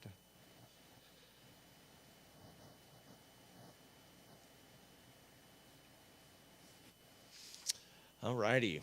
Well, with that, we will roll call vote. Again, remember that you are just name the person that you would, I don't know, that you're voting for to fill this position. Mrs. Lentz? Mr. Jim Bard. Very lot of good candidates there. It's a tough decision, but I'm gonna have to go with Kirk Noggle. Mr. Levi Kressler. I will vote for Mr. Noggle. Dr. Michael Lyman. Roxy. Mr. Fred Scott. Kirk Noggle. Mr. Charlie Suiters. Kirk Noggle. Mrs. Becky Wolfinger. Roxanne Lehman. Mrs. Steph Aberly. Roxanne Lehman. Dr. Nathan Goetz. Roxanne Lehman. So yeah. So this is exactly what I was hoping we could avoid. So again, to the other three, thank you so much for your consideration.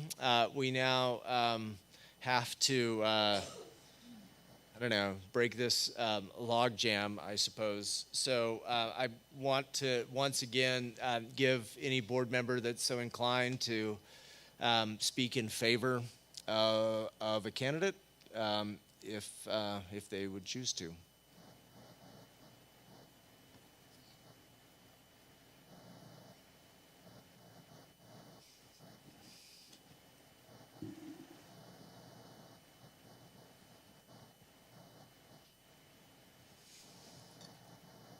Well, I'll tell you what, all of you, I think, would be certainly capable of filling this position. I have no doubt.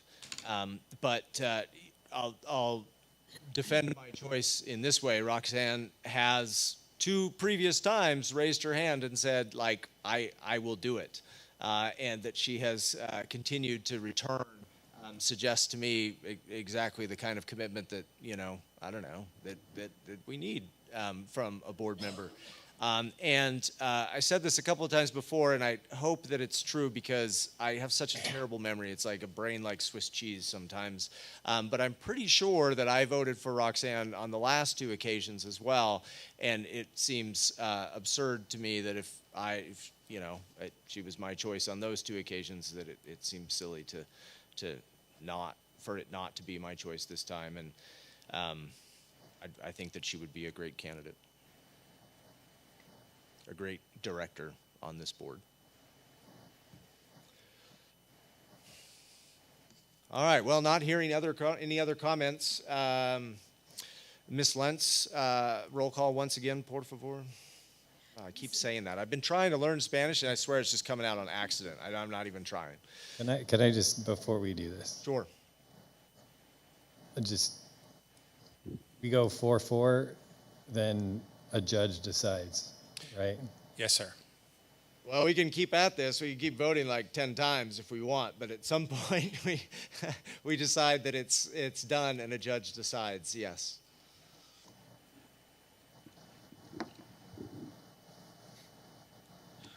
Does anyone know what the timeline is for a judge to make a decision?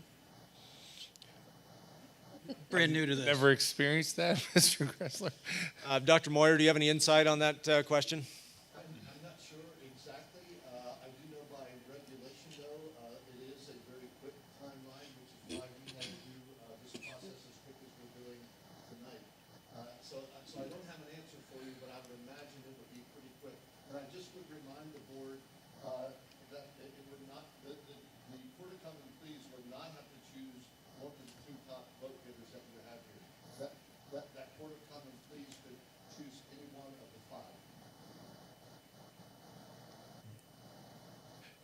Dr. Moore, does it have to be one of the 5, or could it be anyone that they choose? My understanding, it has to be one of the candidates. Okay, thank you. All right, Ms. Lentz, roll call. Mr. Levi Kressler, Mr. Noggle. Dr. Michael Lyman, Mrs. Lehman, Mr. Fred Scott, Kurt Noggle. Mr. Charlie Suiters, Kurt Noggle. Mrs. Becky Wolfinger, Roxanne Lehman. Mr. Jim Bard, Kirk Noggle. Mrs. Steph Eberly, Roxanne Lehman. Dr. Nathan Goetz. I hate being put in this position. I don't want, it's never my, it would never be my intention as the board president to sort of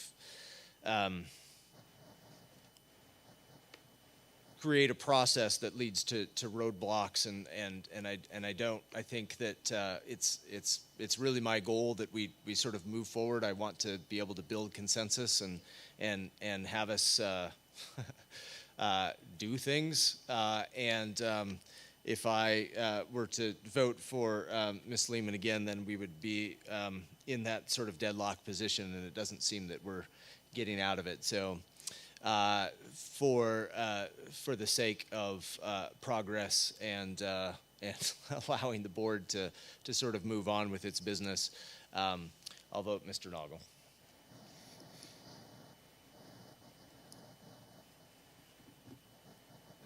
This isn't a lifetime commission. It's only a few months. Then the people are going to speak. That is correct. All right, so Ms. Lentz, I believe we have, Yep, we have 5 5 votes for for Mr. Mr. Noggle and 3 votes for Ms. Lehman. Thank you again, all of you, for participating. So I'll now entertain a motion to appoint, a motion to approve and accept the resignation of Mark Buderbaugh and to appoint Kirk Noggle to fill his vacant seat. Is there a motion? Fred Scott makes the motion. Is there a second? Second. Mr. Bard seconds. We'll just roll call vote on this one. Dr. Michael Lyman, yes. Mr. Fred Scott, Yes. Mr. Charlie Suiters, Yes. Mrs. Becky Wolfinger, No. Mr. Jim Bard, Yes. Mr. Levi Kressler, Yes. Mrs. Steph Eberly, Yes. Dr. Nathan Goetz. Yes. 7 yes, 1 no. All right, thank you. All right, Mr. Noggle. You, yeah, I don't know. We are,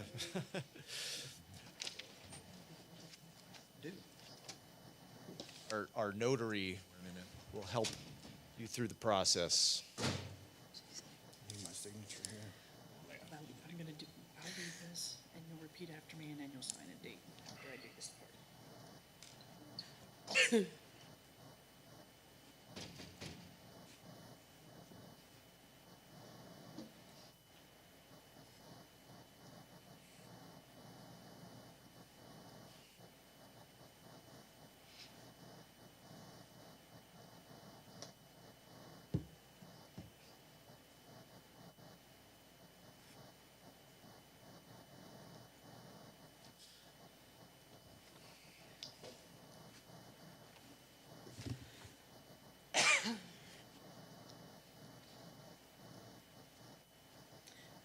Repeat after me, please. I, Kirk A. Noggle, I, Kirk A. Noggle, do solemnly affirm do solemnly affirm that I will support, that I will support, obey, and defend obey, and defend the Constitution the Constitution of the United States of the United States and Constitution and the Constitution of this Commonwealth, of this Commonwealth, and that I will and that I will discharge the duties discharge the duties of my office of my office with fidelity. with fidelity.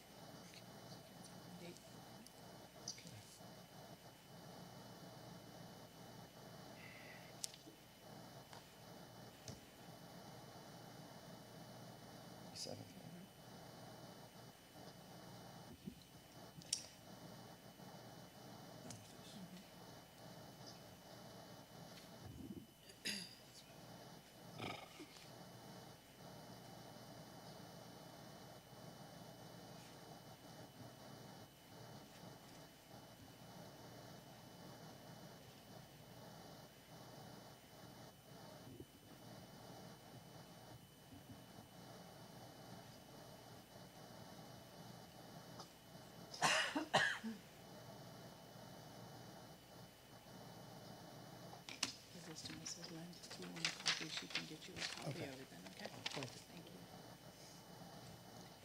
And I'd just like to personally thank Mrs. Phyllis Martin, who has been our notary for the last 3 times. So thank you so much for volunteering. Indeed, thank you so much. Thank you, Phyllis.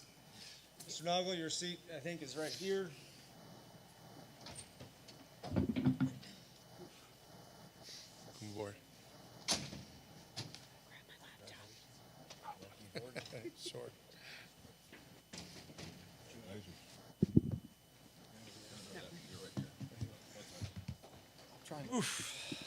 Well, that was a process.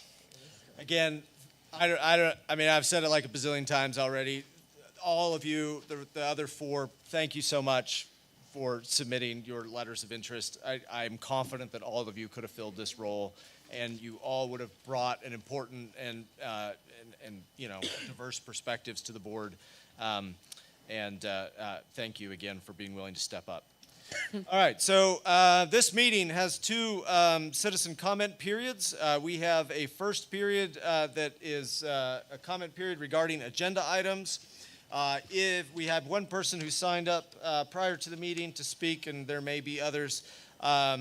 So we'll start with Darren Donovan. Please begin by identifying yourself by name and whether you're in the district, whether you live in the district. Address all comments to the board as a whole and make sure that they are in the form of a statement. Questions will be taken under advisement. Responses to questions will be offered after due deliberation and will be provided by the superintendent at the direction of the board within a few days of the board meeting. You'll be allowed 3 minutes for your comments. Comments relative to private student matters or personnel issues should be directed to the appropriate school authority outside of this meeting. Presiding officer reserves the right to interrupt, terminate a participant's statement when the statement is too lengthy, personally directed, abusive, obscene, or irrelevant, or not related to an agenda item. Mr. Donovan. Good evening, Darren Donovan. I'm a resident of Shippensburg Township, resident of the district. Wanted to speak on 5G, the property acquisition. Just have a quick little statement here. Just wondering how we can move forward so quickly on a $500,000 purchase for an administration building when we have a non-functional track again, and we are at capacity or above capacity in all of our K through 12 buildings. Let's use that $500,000 and take care of our priorities. The kids should be our first priority. Make sure their needs are addressed before we take care of the administration building. I'm not saying that the current building doesn't need addressed, but in my opinion, kids come first. Thank you. Thank you, Mr. Donovan. Are there any others that would like to speak regarding agenda items? Yes, sir. Sorry I came too early. I didn't get to sign up. My name's Jeremy Stauffer. I'm from Newburgh, Pennsylvania. My children go to the school district, and I've gone to the school district. I want to address your issues with your athletic facilities. I'm speaking for our student athletes at this moment. The athletic facilities that you guys want to build, you guys have been chasing your tail for probably 20 years on this. I think it's time to step up. It's time to do something for your student athletes. The athletes are part of your curriculum for a reason. There is lessons to learn out there on those fields. You have facilities for the last 15, 20 years. The deterioration of the park has been blamed for the Parks and Rec. Everyone blames the Parks and Rec for the deterioration of our football field. Who's to blame for the deterioration of your public facilities here in the school district? The current board is, because it was non-acted upon. If you don't act now, and it's going to take 4 years to get the kids here, it's going to take another 4 years for you guys to decide what you want to do for our athletes, our student athletes. Those facilities out there, they're for the emotional support of our athletes. You would not get rid of emotional support anywhere else in your school district. You would not get rid of your dogs you just bought. You wouldn't get rid of your counselors that you have. So why would you get rid of your facilities that give your student athletes a place to go? You get rid of your coaches, a place for your athletes to speak to. There's lessons out there. It ain't just sports. They learn to get along with others. They learn to become leaders. They learn to become you guys in 20 years. If they don't have this, you're not going to have them. You're talking about the population in the school and all your students. They're all getting bigger and bigger and bigger. I deal with our youth every year. I deal with our youth every day. They'll leave. If the athletes that I teach today have nowhere to go when they get older, they will not be in this school district. They will leave to private schools. They will leave to schools that have the facilities in which they can play. And it's not just our football players. It's not just that. You have a deteriorating basketball court. It has the same floor in it as when this school was built. You have a deteriorating track that can no longer be used, that was stated it was to be replaced 7 years ago. If you knew 7 years ago that it needed replaced, then that falls on you as a school board. You did nothing for our student athletes, and now all of a sudden you're chasing your tail and you're in a panic mode. Why didn't we do maintenance on that? Over the last 25 years, where'd that money go? You're arguing over $800,000 to put lights into a stadium so the football players can play there. Over the last 25 years, you didn't maintain any of the facilities here. Where'd that money go? Now we're moving everybody up to the university. That's going to do nothing but raise the price of your parents to play. These parents are now paying money for their students to play. Where's it going? Mr. Stauffer, I appreciate your comments, but we're over time now. Thank you. Thanks. I'll see you next time. All right, anyone else? Great. All right, thank you. All right, so student reports. Ms. Kell? Thank Wanna you. go first? Sure. Student or high school happenings. The Student Council's R&K Sandwiches fundraiser took place this month from the 14th to the 20th. Those proceeds will go towards the Shippensburg Area High School Student Council.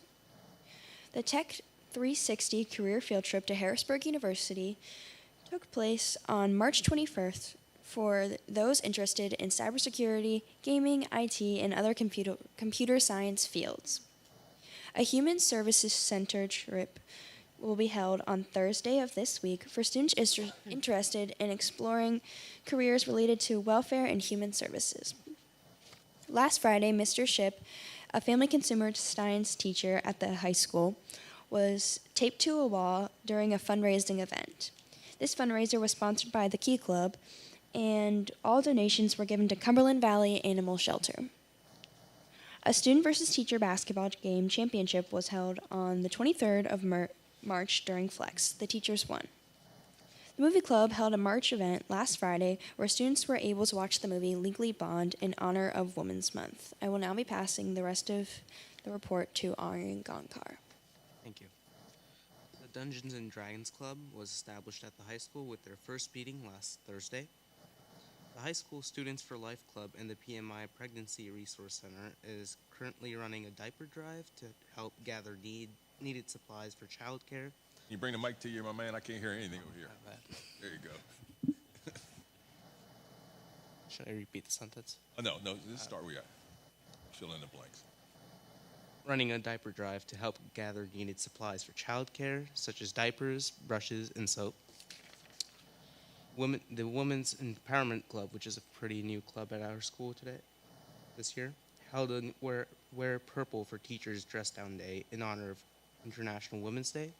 All funds from the Dress Down Day were given to the newly founded club. At the middle school, Sam's will be presenting Annie Junior, the musical, Thursday, March 30th, Friday, March 31st, and 2 showings on Saturday, April 1st.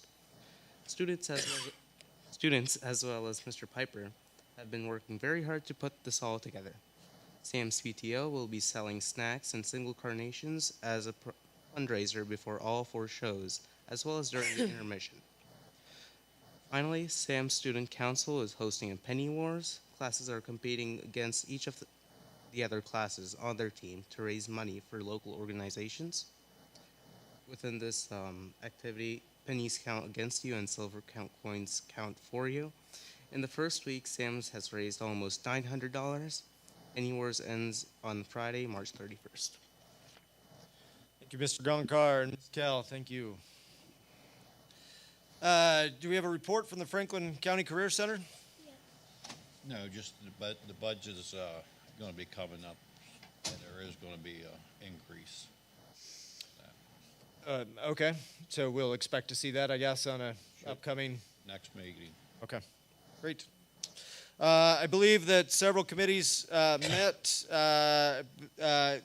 Reports perhaps from policy, safety, and outreach. Policy first. I guess that's me, policy. We had a meeting, Mrs. Eberly, myself, Ms. Lyman. It was very good. She went over quite a few different issues that are coming, that have been updated, that have been way overdue. Ms. Eberly is much more advanced on the policy aspect than I am. But there are things that I'm really excited about that, because some of them policies have been changed years ago. We're just not getting to them. Want to add to this, Ms. Eberly? That? Want to add to that?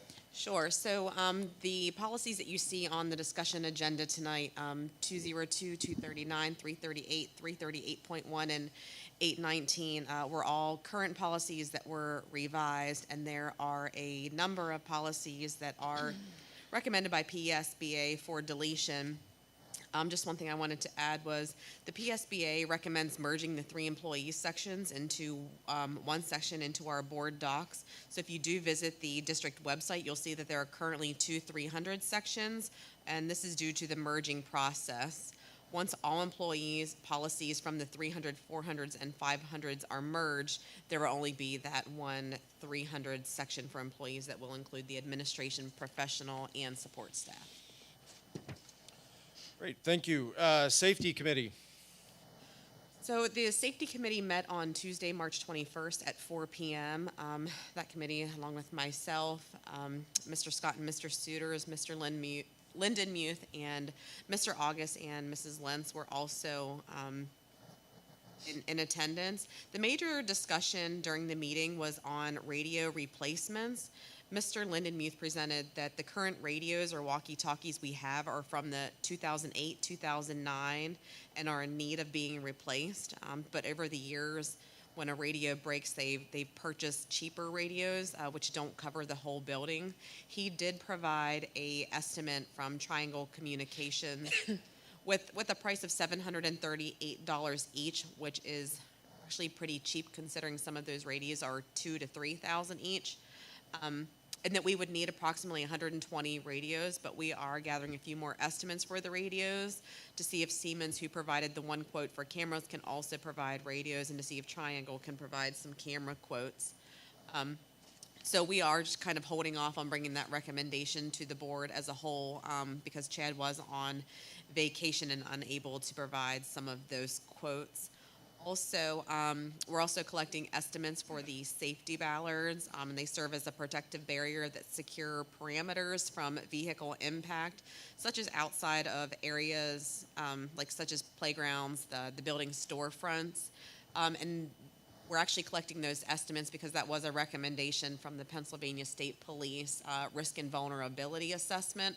So we're trying to kind of tackle some of those recommendations to harden our buildings. Thank you. Just to follow up on that, Ms. Eberly, talked with Chad today, and the 2 other camera potential vendors did walk buildings, so we're expecting sort of movement.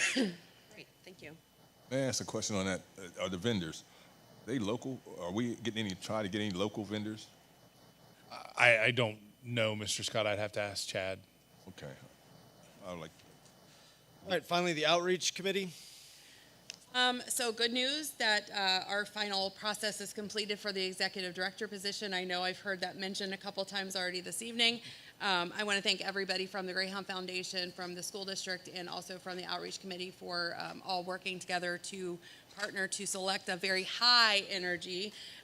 Mr. August, would you agree? Very high energy.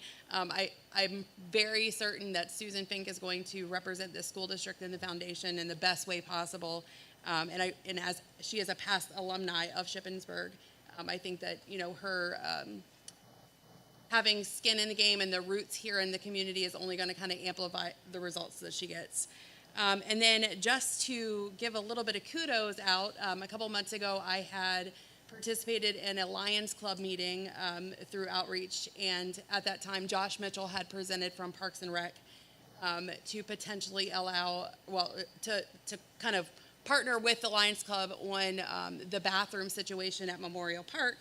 And so the borough and Parks and Rec finally got estimates to the Lions Club. And the Lions Club is going to fully renovate the bathrooms at Memorial Park. Yay! That's going to happen this summer, and the bathrooms will be complete before the fall season. Thank you. That's exciting news, and thanks to all those on the outreach committee for the continued good work that you do for the district, and we're excited to meet. Well, I'm excited to meet the new executive director. Can I ask a question?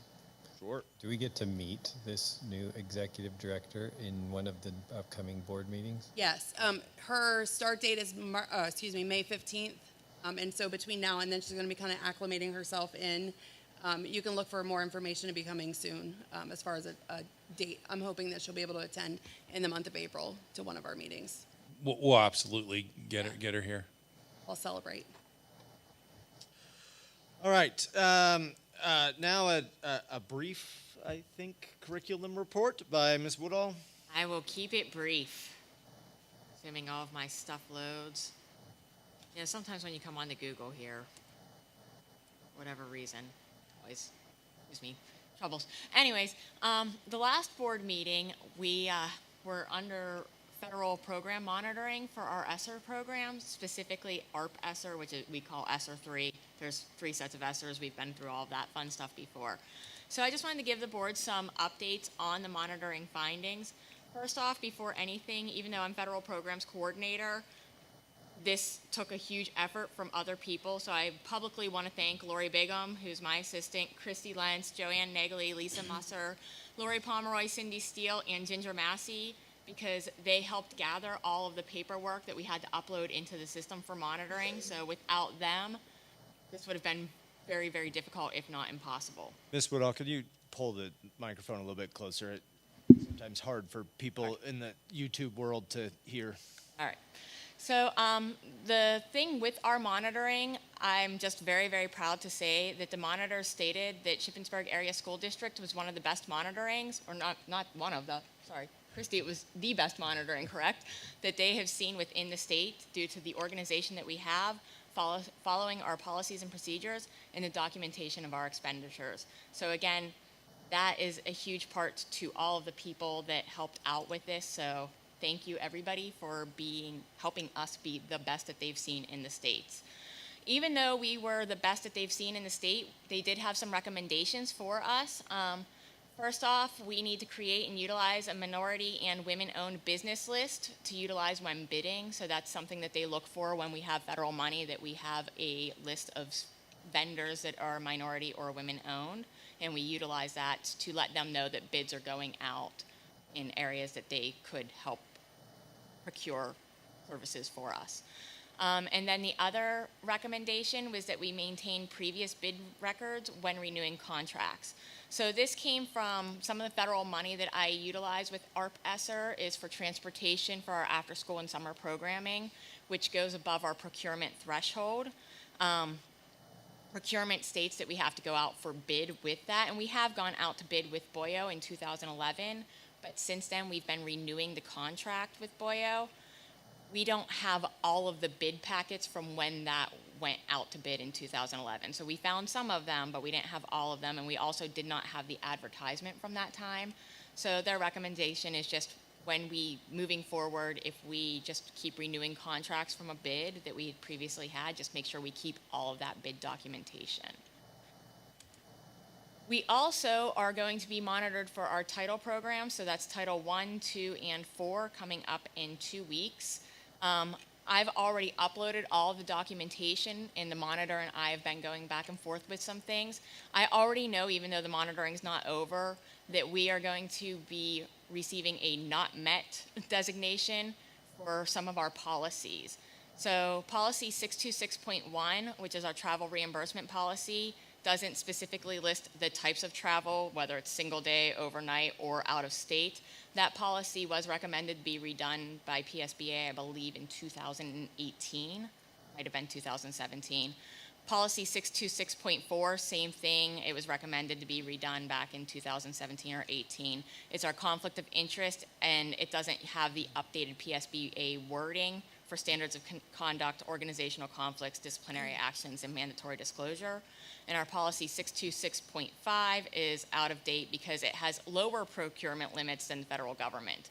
So I've actually had that one in place for a while, and we've been monitored other times, and they actually said that we were fine because the federal government has micro purchases at $10,000 or less, and ours is $3,500 or less. So we're actually more stringent than the federal government, but this time the monitor hit us on it being out of date. So the policy committee, or the policy 626 is currently being worked on by Mrs. Spizak, Mrs. Lentz, and myself to go forth to the policy committee, but it's not going to be board approved by April 14th, which is the monitoring deadline. So we're anticipating getting hit on those three things. And then we are also going to receive a not met for appropriately state certified. So right now we have 2 teachers in our Title I buildings that are under emergency certification. They're certified by PDE, saying that they've met temporary qualifications and they're moving forward to get their permanent residency or permanent certification.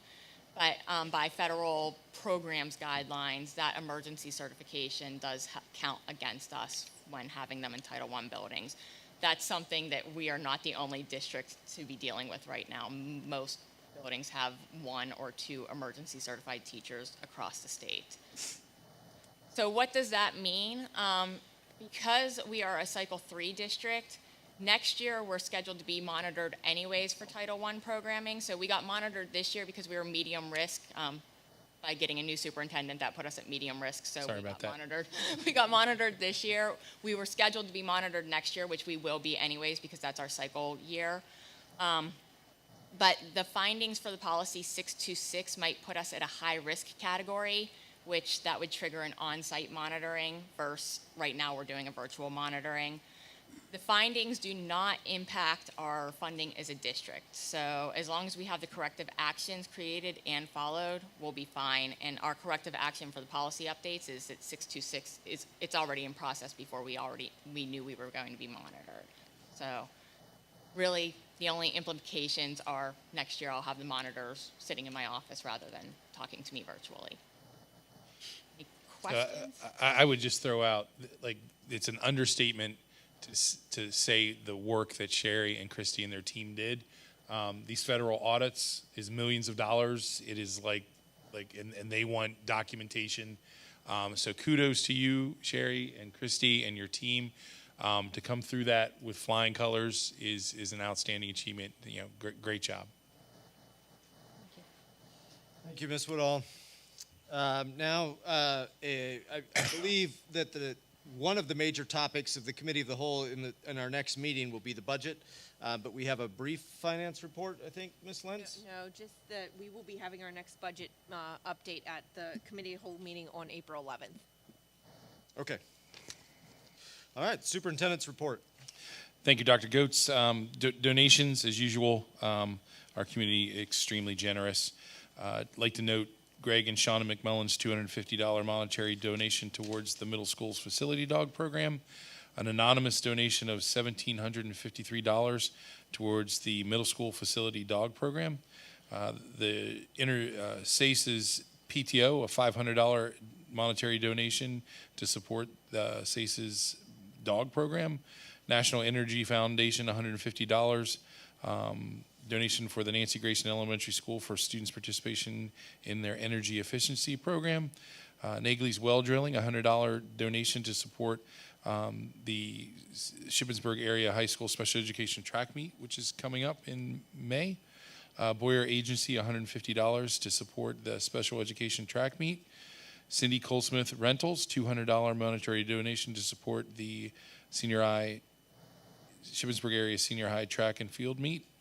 JMK Training, $200 monetary donation towards the Special Education Track Meet, as well as RAB Off-Road, with 2 donations, one towards the special education track meet for $250 and one for $150 towards the senior high facility dog program. American Legion Post 223, $100 donation towards the senior high facility dog program. And Kramer Insurance LLC, $500 towards the senior high facility dog program. I'll be excited when we are able to obtain and support the dogs. So thank you for everyone that's been donating to that cause. The next item is communication from Shippensburg University. I'd like to thank Dr. Patterson for his letter offering the use of their facilities and for detailed cost of those. It does give us some discussion points about the future, but it is a great offer from the university, and I just want to express my gratitude that they are thinking and looking for ways to help us. Board members should have a copy of the letter, and it's posted on the agenda. So thank you, Shippensburg University. Indeed, thank you. I have more comments to make about that when it comes to board comment time, but I also echo those feelings of appreciation towards Dr. Patterson for sending forward a proposal and expressing the desire to collaborate with the district in some of our athletic needs and perhaps other endeavors. All right, that brings us to the consent agenda. Item 4A is the approval of the minutes from the past meeting. Item 4B is a finance report. Item 4C is approval of the Capital Area Intermediate Unit General Operating Budget, or our portion thereof, which is just over $33,000, which remains flat from the previous year. Item 4D is a food service management company renewal and meal prices. So we are in the midst of a 4-year period of one-year renewals, and this is the final renewal year under the current contract. Item 4E is our summer food service program and staffing for 2023. This is a long-running program. The program would begin at the end of the school year and run for approximately 11 weeks, providing free meals to children 18 and under. This federal funds are received for this program and cover all of the direct costs.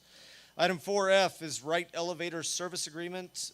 We have one building in the district that has an elevator, the Shippensburg Area Intermediate School, and this is a contract for a 5-year agreement for the regular sort of inspection and maintenance of that elevator.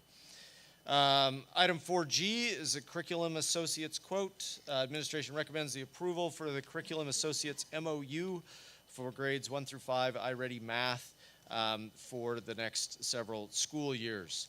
The cost of this curriculum product is just under $300,000, I guess, and will be paid out of ESSER 2 funds that are available from that are budgeted monies, if I understand correctly. Correct me if I'm wrong. It was under, we didn't spend as much as we projected under ESSER 2, so we have that money to. So this is Normally this would come this from is the ESSER curriculum money fund. that had been budgeted for something else, but we didn't use it all, so now we're using it to cover these curriculum costs. Yes, otherwise it would have come from the curriculum fund balance. Oh, okay. All right. So we're essentially saving curriculum fund balance because of these ESSER monies. Correct. Which are federal. What do we call it? ESSER, as a reminder, is like the one-time sort of funds. There's various categories that come, but they all sort of started a few years ago and will kind of expire over time. Correct, sir. I mean, meant to deal with first the implications of COVID, dealing with like systems and keeping people safe, and then morphing into the curricular side of things. Item 4H is the approval of Heck Myers, bus driver Brandy Searfoss, and item 4I is approval of Boyo van driver Mackenzie Garowski. Do I have a motion to approve items 4A through item 4I? Motion to approve. A motion made by Ms. Wolfinger. Is there a second? Second. Second by Mrs. Eberly. All in favor? Aye. Any opposed? Excellent. All right, item 4J is personnel. Administration recommends the approval of there are appointments and salary adjustments and several resignations, and the recommendation of some substitutes and volunteer coaches. Summer student workers for custodian and maintenance. And yeah, I think that covers it. Is there a motion to approve item 4J? So moved. Moved by Dr. Lyman. Is there a second? Second. Second by Mr. Suiters. All in favor? Aye. Any opposed? Thank you. And then finally, the last personnel item, item 5K, administration recommends the approval of the following retirement. Andrew J. Norton, who is assistant principal at Shippensburg Area High School. That will be a resignation that will come at the end of the year. I just wanted to note, since Mr. Norton has been a long time presence at the high school and in the district, that I just wanted to make sort of special note of this resignation. I believe, how many years with service? About 21? 21 years. 21 years of service in Shippensburg Area School District, and just want to thank Mr. Norton for that. Is there a motion to approve item 4K? So moved. Moved by Mrs. Eberly, Second. second by Dr. Lyman. All in favor? Aye. Any opposed? All right, in the action agenda, item 5A is the Technology Innovation Grant. Administration recommends approval for Corey Kaufman, 5th grade math science teacher at the intermediate school, to apply for and accept funds through the Greater Chambersburg Chamber Foundation for the 2023 Technology Innovation Grant. This will be used to purchase 3D printers and filament to be part of 5th grade science standards. Is there a motion to approve item 5A? So moved. Moved by Dr. Lyman. Is there a second? Second. Second by Mrs. Eberly. All in favor? Aye. Any opposed? All right, item 5B, dual enrollment grant. Administration recommends approval to apply for and accept the competitive dual enrollment grant, which is $75,000, which will pay for one dual enrollment course for interested students. Mr. August, would you quickly explain what this is? Sure. The state is interested in having seniors or others begin that second step at the university. And so they've put some monies out and available to schools to help kids pay for those classes. And so this is the state's way of trying to encourage that dual enrollment, which we already have and have had for a while. So this is just a help for our families should we get this grant, which I'm pretty confident we're going to. Mrs. Woodall, any other comments? No, like I said, for this grant, it's going to be offered for everybody to take one course for dual enrollment, but we really want to focus on those students with low socioeconomic status and try to encourage them to also take the coursework. Thank you. Is there a motion to approve item 5B? Move to approve. Moved by Mr. Suiters. Is there a second? Second. Second by Dr. Lyman.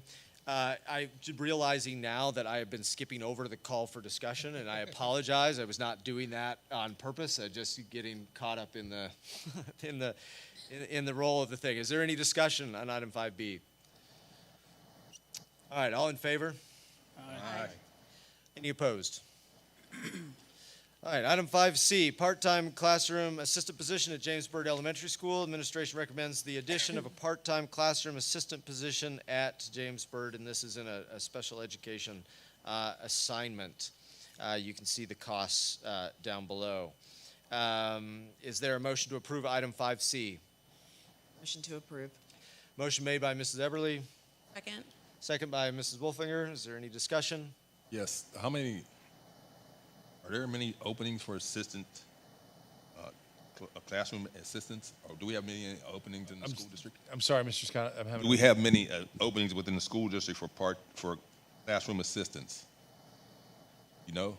I don't know off the top of my head. I know that there's a lot of turnover, and so we tend to keep hiring. So I don't know the exact number, Mr. Scott, I'm sorry. But this would be one that we would obviously want to fill. This is a new position that's being defined. This is a new one? Yes, sir. So the old ones, we got enough of them, the old ones? I think we're okay at this point. It changed. No, we're having trouble hiring people, I understand. Right. But that's a decent amount of money for a system, which I have no problem with. Whatever it takes to get the people in the classroom. Is there more openings that you think we need to fill? Not at this time. I mean, I think, there certainly is room for a discussion about how we're structured in order to be able to cover the day. And, as we evaluate, that priority list of positions, there's certainly some positions within that we have to consider. Okay, so to answer your question, yes, the future board discussions would be around like extending the hours of individuals, which makes the position more attractive, and gives us coverage that otherwise jams us up when it comes to like covering different parts of the day. So yes, we need additional positions, but it's not unique across our system. We have a lot of needs for positions. I understand a lot of needs, and our teachers, I hear a lot about the teachers needing assistance in the classroom because they're dealing with so many students. I would just like to make sure we have the assistance they need. We will put together a plan and a recommendation for the board. Thank you. This saves us a bunch of money too. The alternative would be placements, which is what we're trying to avoid. So we're keeping the student in-house and saving upwards of $50,000 by hiring this assistant, right? Yes, because we believe he can continue to be successful in this setting with additional support. All right, all in favor of item 5C? Aye. Aye. Any opposed? All right, item 5D was struck for the agenda, unfortunately, because this is, it is unfortunate because it's an important issue, but it's my understanding that the vendor has yet to send us the contract, and therefore the contract was not on the agenda, and therefore we cannot vote on it until we have that contract in place. A copy of it. When we get the contract, we'll start the process again. So we expect this to be on the action agenda next meeting, correct? If that's where the board would like it, yes, it can. No, I think so. We've already had it on the discussion agenda. I think we're just delaying it. If the board's comfortable with keeping it there based on this. Is anyone not comfortable with that? Are we voting on the 6,500 or the whole floor? So we have to wait for the contract. That's part of the problem. Yeah, we didn't know the exact number. So as soon as the contract comes in, we'll put it up for board review. So, but it's not action, just We're not voting on it today. We're not voting on it tonight. But the next one, are we going to discussion or it's going to be action? Well, I'm hoping that we could just move it straight to the action agenda since we've already discussed it last meeting and we've had it here. But if and that's why I'm asking, like, can we move forward with this on the action agenda next meeting? Seeing some head nods. Well, I got a question on that. I know 6,500. We got burnt on a track. That guy told us when they come in and did the track that it would last 2 or 3 years. It did not last 2 or 3 years. It didn't last a year. It didn't last 6 months, whatever. So I guess my question, that's why I was questioning earlier, what are they renovating in the gym? Are they really going to renovate the gym? Or do we spend the $3,400, $34,000, do the whole gym floor and be done with it? Or do we put a Band-Aid on it for $65,000? Yes, it's cheaper. I understand that. Sure. It's cheaper. But are we really going to renovate the gym in 2 or 3 years? Or is it going to be 5 years till we do that? I guess that's where I'm at. Yeah, I understand, Mr. Bard. I think if we're committed to our program, then yeah, the answer to that is that those renovations are going to happen. I'll get the quote and maybe we can have discussion around it before voting on it, because I actually don't know what the number is at this point. Right. Will the quote have like the full price and like the patchwork scope for discussion? Fred, Mr. Scott, and Mr. Bard have kind of asked for. Can you say that one more time? So, Mr. Scott and Mr. Bard have both asked for the full scope. Okay. Versus the 6,500. Oh. What is that number? So my understanding from our meeting is somewhere between $33,000 and $34,000 to do the whole. 55,000 No, it's changed since then. They dropped it down. since we met in facilities committee. Yeah. If we said that, that's what we This said. was the number that Chad gave us in facilities They committee. dropped it since then. Okay, well, even better. So we'll get the, until we get the actual bid or contract, we don't know. So I would say somewhere between 33 and 55. All right, item 5E, Custodial Services Administration recommends entering into agreement with Ames Janitorial Services on an as-needed basis to help the district with custodial help. This makes it sound like we would be calling them, every, like on a kind of regular basis, but that is not the case. Our intention, this is my understanding, Mr. August, that it's administration's intention to have, janitors in place that we hire, but on occasion, a very rare occasion, like you might have several that are out sick or out for other reasons, and the buildings just have to be cleaned. And this is as, what's your expression? Break glass as needed. Break glass in case of emergency. In case of emergency, yeah. Yeah, so this is definitely an emergency type situation that we would use as a last resort when we get unique situations like the evening when we had 8 custodians either out with medical issues or calling off. So not intended to be used very often, and it is a unique service.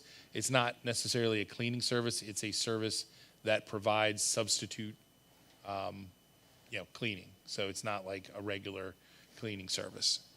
But is there, again, have any local businesses been considered? So we certainly can offer to do this, but it's not a regular cleaning service. It's a service that provides substitutes. So it's like on call, but we certainly can reach out to any locals to add them to kind of the list. So this is an option that we would have. Yeah. But if there's a local group that does cleaning, we certainly could add them to the list for an emergency, having another option. I understand that. I like local to be considered. So Sure. There are a bunch of local cleaning companies around here. I'd like to be notified that they can put in a bid or whatever for this. Absolutely. I'd actually like to make a motion to table this to April 24th. So we don't have a motion to approve it yet, so let's wait on that, and then you can make your motion to table if you like. I think that's the correct order. So is there a motion to approve item 5E? Motion. Motion made by Dr. Lyman. Is there a second?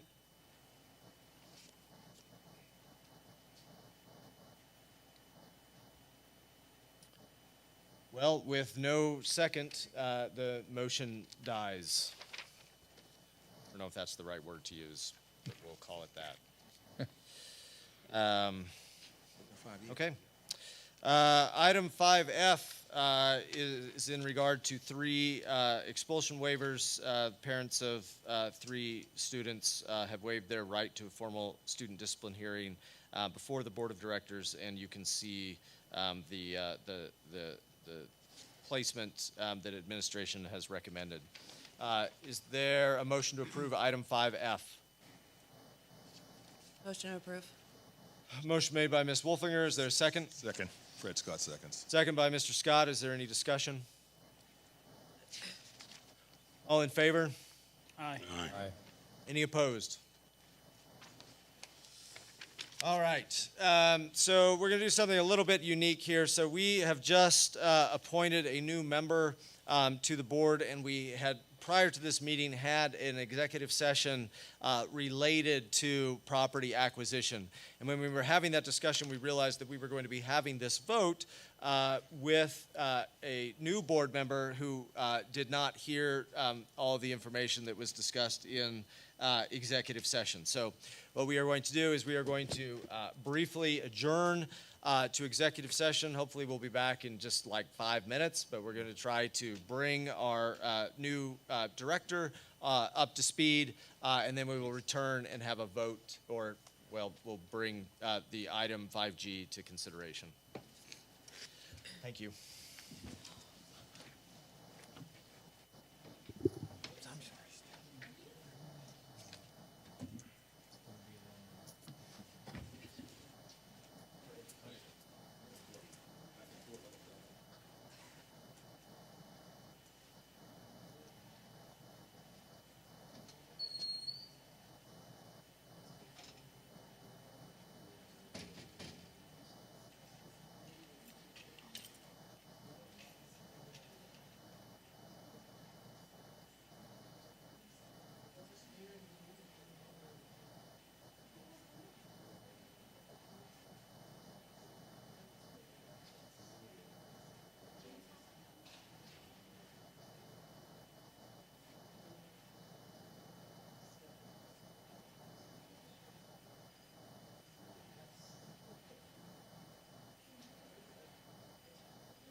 Sneezing, watery eyes.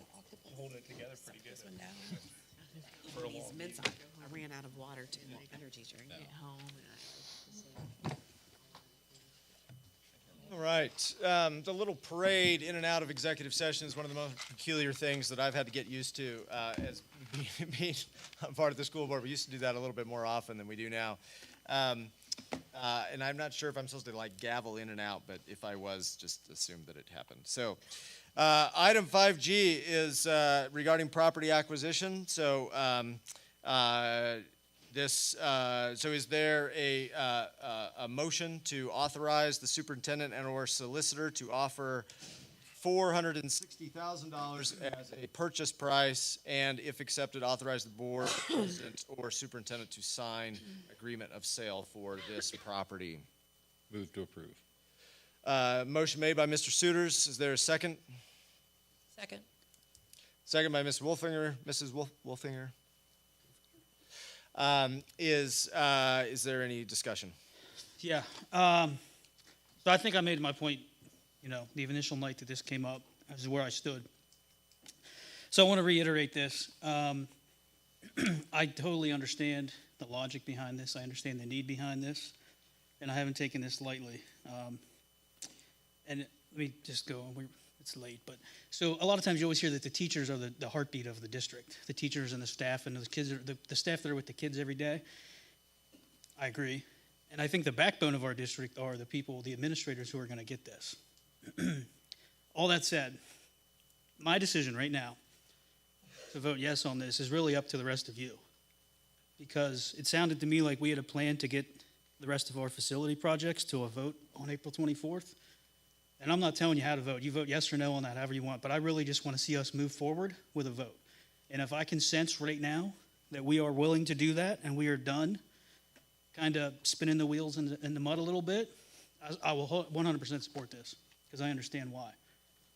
If I can't feel that we have commitment to move forward with these projects, and this is just going to be a purchase, and then we back out, first of all, I will probably hold you accountable for that personally. Don't mind me, but I think this is really important. This piece, as well as the piece that we talked about for the first hour for our students, has to happen.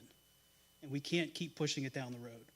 So I will vote yes tonight for this, as long as I look around here, and it seems to me like there's some urgency to finally do something.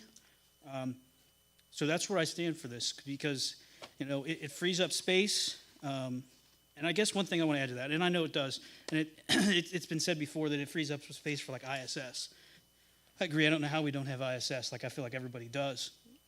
All that said, to the student who sits on our schools at the high school level, who is an honor roll student, who is involved in different academic clubs, and is in extracurriculars, athletics, or a band or whatever, to tell them as a student that we're going to vote for this, and then if we were to fail to move forward with stuff for the student, how does that student respond? Because they're not impacted by ISS. They are the kids who are just excellent, which is, to be honest with you, 99.999% of our kids. It's a great community. But if we can't make the commitment to go forward, then I'd be a no. If somebody tells me right now they're not comfortable with voting that, I would appreciate it with this big facility project, but that's where I stand. So I hope that we have commitment. That's all. Any other comments? Yeah, I'm just thinking, it's kind of similar to what Levi says.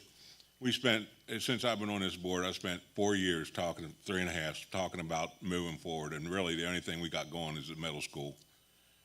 We talked the stadium to death, we talked everything to death, but this, for some reason, seems like we need to push it through like right now. And I guess me personally, I got a problem with that. So, I mean, I just think that, the kids need something we're spending. Yes, I know, I understand we need this for the school and this and that, but to me, the kids are really getting nothing out of it, is what I guess I'm getting at. Thank you. Any other comments? Yeah, for me, like I stated before, I like a drafting or drawing to show me exactly what I'm getting and the price I'm getting. And no one has shown me that. I get a drawing on an 8.5 by 11 sheet of paper, and an estimate this or an estimate that. I like specific things because I find out when you have estimates, things can go haywire.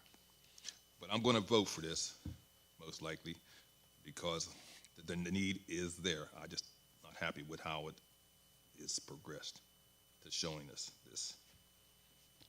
Well, I'm going to vote for it because it is part going forward, what you want, Levi.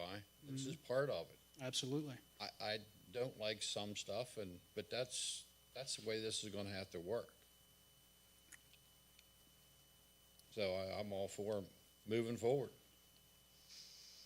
I think it's critical to point out too, I know we've received some criticism of spending this money now, but down the road, this will save us millions of dollars to be spent on the things that we all wish we were spending money on. So this is for me, this is fiscally the right play. We just happen to have this building land in our lap, and we might as well take advantage of it to save upwards of $2 million to be spent on things we need in the future that we all want to spend money on.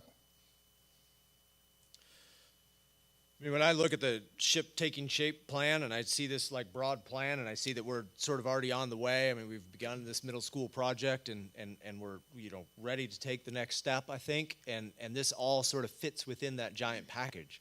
I mean, I don't know when it was, 4 or 5 years ago when we first saw the proposals from SiteLogic, and there was like $120 million worth of recommended upgrades to the district, and we were just all going nuts. Like, how in the world are we going to like sort of deal with all these? And we've had to, shave and scrimp and kind of, make really hard decisions about what the highest priorities are.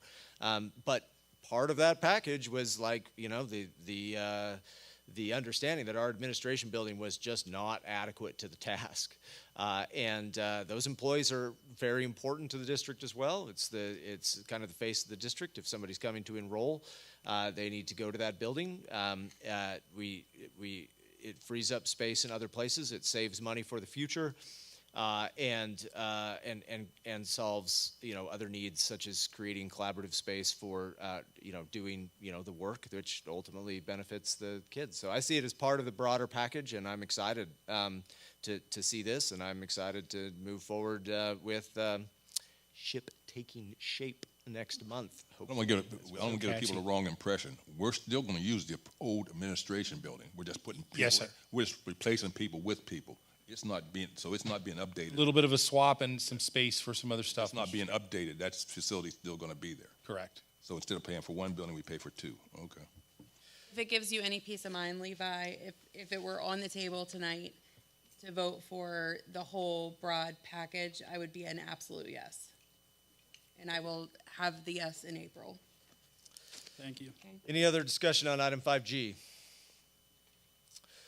All righty, I'd just like to call for a roll call vote on this one. Ms. Lentz? Mr. Fred Scott. Yes. Mr. Charlie Suiters. Yes. Mrs. Becky Wolfinger. Yes. Mr. Kirk Noggle. Yes. Mr. Jim Bard. No. Mr. Levi Kressler. Yes.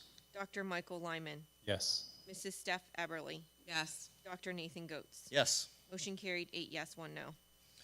All right, item 5H is sort of the companion piece to item 5G. It's a resolution of condemnation, which sounds much more, I don't know, draconian or intense than it is meant to be, but it's a sort of general practice in these kinds of property acquisitions. So the administration recommends the approval of the attached resolution of condemnation as part of the acquisition of this property. Is there a motion to approve item 5H? Motion to approve. Motion made by Mrs. Wolfinger. Is there a second? Sorry, what? Charlie. Second by Mr. Suiters. All in favor? Aye. Aye. Any opposed? Aye. Roll call, please. Mr. Charlie Suiters. Yes. Mrs. Becky Wolfinger. Yes. Mr. Kirk Noggle. Yes. Mr. Jim Bard. No. Mr. Levi Kressler. Yes. Dr. Michael Lyman. Yes. Mr. Fred Scott. Yes. Mrs. Steph Eberly. Yes. Dr. Nathan Goetz. Yes. 8 yes, 1 no. Motion carried. Mr. Bard, I know it wasn't your intention, but I appreciate you giving us the opportunity to practice that new procedure, and it worked out pretty well, I think, so I like that. All right, we are on to the discussion agenda. So these items are on the agenda for discussion. So if you have questions or concerns, please bring them forward now, or you can bring them forward to the superintendent at any point during the week privately. So item 6A, Summer Academy Coordinator. Administration requests the approval of a Summer Academy Coordinator for grades 6 to 12 with a $6,000 stipend to include a variety of tasks. This position will be funded through ESSER 3 money rather than our regular operating budget. Is that correct? Correct. Yes, sir. Any questions, comments? Item 6B is regarding the contract with the JDK Group. Administration is recommending the approval of a contract with the JDK Group to decorate for Shippensburg Prom to be held on May 6th in the Beistel Ballroom. Cost of this service is $6,000, $6,740. Are there any questions, comments about that? Item 6C is the contract with DJ Donovan Entertainment. Administration is recommending the approval of this contract for the cost of the entertainment for the prom. Any questions, concerns? Item 5D has to do with a revised job description. Administration is recommending the approval of revisions made to the job description for the secretary to the director of operations and maintenance. Mr. August, do you want to explain this one? Yes, sir. So with the new kind of policy in regarding allowing people to come in and use our buildings more freely, that runs through Chad's office. We use a system called FMX. So that managing that FMX system wasn't in Chad's secretary's domain, so we're shifting that over to her. Any questions? Item 6E is a letter of agreement for the Meadows. The Meadows Psychiatric Center provides educational services offered by a Pennsylvania certified teacher during the normal school day should a student be admitted to a psychiatric hospital. This is for a 2-year agreement. Any questions, concerns on item 6E? Item 6F, staggered start for kindergarten. Administration recommends a staggered start. We sort of heard about this before at the committee of the whole. We're just going to take half of the kindergartners and start them on one day. The other half are going to come to school on the second day, and then everybody will come on the third day. Any questions? Yeah, transportation. So- That's going to be confusing. Well, so what we decided, I talked it over with Randy, and they'll still run their normal routes, but just in the mornings, the kids that aren't scheduled to go there that day just won't be there for the bus stop that morning. And if somebody gets confused and thinks that they have to go both days. So we will communicate up front, Mr. Suiters, early and often of what day individuals are coming. With kindergartners, there's always a margin of error where something will happen. That's what Yes. concerns me. So we will communicate early and often when their day is, and make sure that we try to limit the number of, And the advantage of this.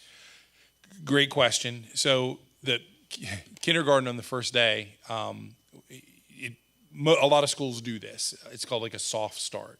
So kindergartners who've never been in school need to learn routines. They need to learn, how to do a lot of things in an environment they've never been in. So when the entire class is there, it's extremely difficult. It's more difficult for a teacher to have those and get those routines in place. Having a smaller number allows more people to come around those students and get them acclimated. So it is really for the students to have a better experience. The first day of kindergarten is often a lot of tears and there's just a lot of things that happen on the first time they're in the school environment. So the smaller numbers allow the kindergarten teachers a better opportunity to get the kids settled and get them in a routine and get them rolling. So What I see is 2 days of that instead of one. that is a possibility. There are a lot of different ways to approach this. You are correct. However, here's the thing, Mr. Suiters. This is could be an iteration. So the only cure for bad ideas is better ideas. And so if this is a bad idea, then we will circle back and come up with a different plan. But we'd like to give this a shot because we think it would have value for the kids. And I will say for afternoon transportation, I've talked with all 3 kindergarten principals, and they think that this will actually be easier for afternoon transportation because instead of having 150 kids, they're only going to have 75 to try to get placed on the correct bus, which normally the first day, some kindergartners don't get on the right buses to go home.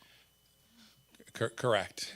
The first week with kindergarten is an adventure. I assume this came from the teachers? Yes. Yes, the kindergarten teachers asked for this. Any other questions? All right, item 6G, chairs for the middle school addition. Administration recommends the approval of the attached quote for 300 Scholarcraft student chairs for the middle school addition project. So some of the furniture for the project, as I understand it, I believe many of the desks, we've warehoused them and we can sort of pull them out and use them, which is going to save a considerable cost, but there still is an additional need for furniture for these classrooms. Correct, sir. Any questions on that? All right, item 6H has to do with policies for discussion and deletion, which Mrs. Eberly outlined quickly before. I'm not going to read through these policies again, but they are all available in the agenda manager should you want to review any of them. Are there any questions on any specific policy at this time? All right, item 6I, the class of 2023 of the Shippensburg area senior high school consisting of 264 students is being recommended by the faculty and school administration for graduation. So we will vote on that in the next meeting. Any questions on that item? Item 6J has to do with the facility use agreement. Administration recommends the approval of the facility use agreement with Shippensburg University to hold the commencement ceremony for the class of 2023 on June 1st. So you may remember that we already voted on the date, but we didn't have the specific agreement, and that is now attached. So we'll vote on that next next meeting. Are there any questions on that? Item 6K, amendment to extend agreement. Administration is recommending the approval of the amendment to extend the agreement between ESS Northeast and the district for the next, 4 years. 3 years. Any question? I don't know what that is. What's the? So it's our sub procurement. Oh yeah, that's right. Sub procurement. Any questions on that? ESS. It's the Northeast that threw me. 6L, agreement for independent educational evaluation. Administration recommends the approval of the attached agreement for an independent educational evaluation between a particular expert and one student who is enrolled in the district. The cost of this evaluation is $4,000. Any questions on that item? Item 6M, approval to apply for and accept a grant from Capital Blue Cross. So the Food Service Department is requesting approval to apply for and accept a grant with a maximum award amount of $2,500. If awarded, the funds would be used to purchase a Vitamix blender to establish a smoothie station. Presumably multiple Vitamix blenders. I think that might be the cost for one. I'm not sure. It's a really big one. Oh, They're super expensive. Supersized Right. blender? Okay. Oh, that makes a little more sense. It cooks. It what? It cooks Uh, through friction. Okay. I just tell the time too. Item 6N, field trip request. Administration requests approval to add the Gamut Theater in Harrisburg as a field trip for high school students. If approved, 18 students will leave the high school, blah, blah, blah, on April 18th. Any questions on that field trip? And item 6O, proposal for a new fence at Shippensburg Area Intermediate School. Do you want to explain this one quickly, Mr. August? Yes, sir. The Boys and Girls Club had an inspection of the facility that they use, and they found a dangerous part of our fence. And so, not only for our kids, but also our kids during the day, we want to make sure that it's not a place where someone could get injured. So it does need fixed. Any questions on that? And then item 6P is the district camera project. We have one quote on the table from Siemens, and I believe that we're waiting on a couple of others that have not yet provided us quotes. Is that correct? Yeah, so this is going to hang out for a little bit on the discussion until we can get, the board the quotes they need. So we'll see this next meeting on the discussion agenda as well with a specific recommendation? If we get those quotes, if we don't, I'd like to keep it here until we get the quotes, and that the administration can then make a recommendation. And at some point, it seems that if somebody's not giving us quotes, then we kind of have to move forward, right? Correct. What about local, will some local camera or companies capable of doing this close to this or something that be considered? I don't know who was quoting. Are they any local people? I don't know of any local camera companies, Mr. Scott, but I believe Triangle Communications, even as far as the radios, we're pretty certain that they also do cameras, and Mr. Lindenmuth was going to be reaching out to them. But the two quotes that we're waiting on, that they were just requested 2 weeks ago, so it's not been like a substantial amount of time. Right. I have no problem, but I just would like local people be considered in this contracts. There when is they go out. There is local people that's involved in that, I think. If you can let me know who they are, I can try to cross-reference to make sure that we're reaching out to them. Yeah, if they're interested. That's what I'm asking for.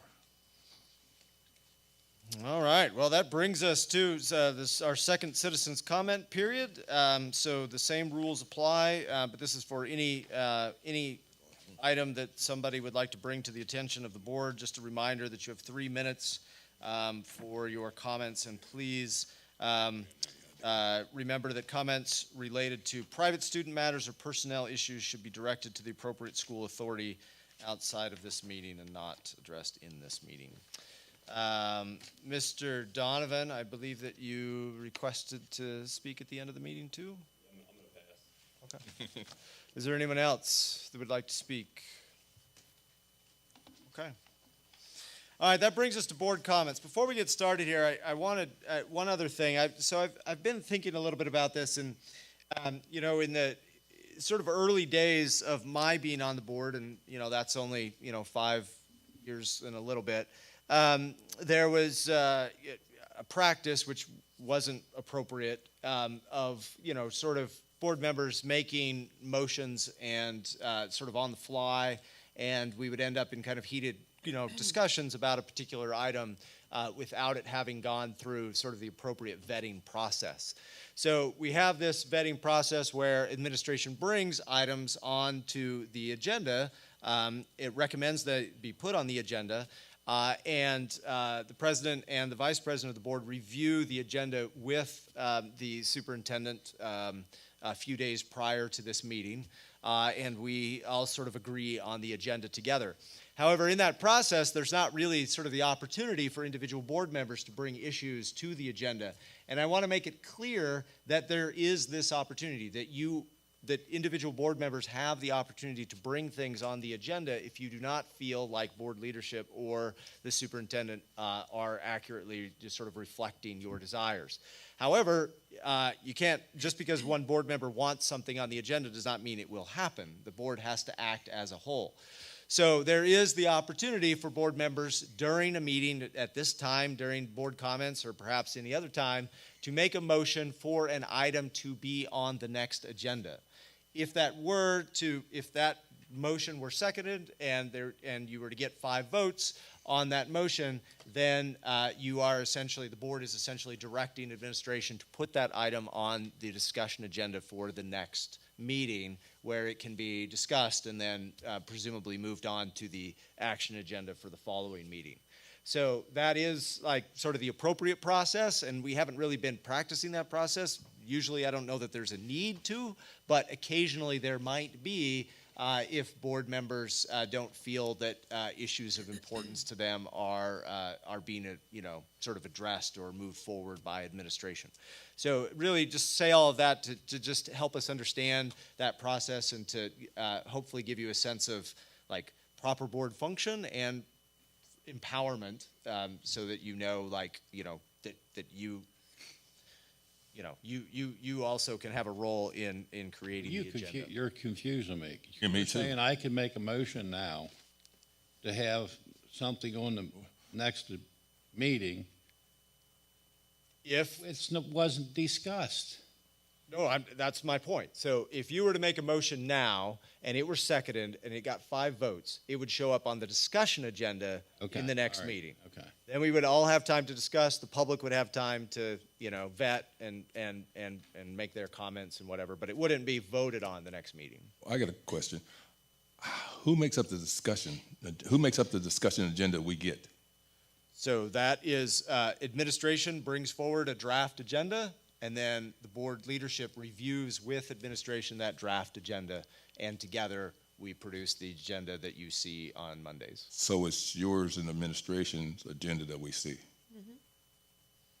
But he's saying you could ask to put something on the agenda in this board comment period. Right, so that is the proper role of board leadership. That's part of our roles. It's sort of like in the rules, whatever, that's what we do. However, I just want to make it clear, because like hearing that, you might think, well, what if I want something on the agenda and administration's not bringing it forward?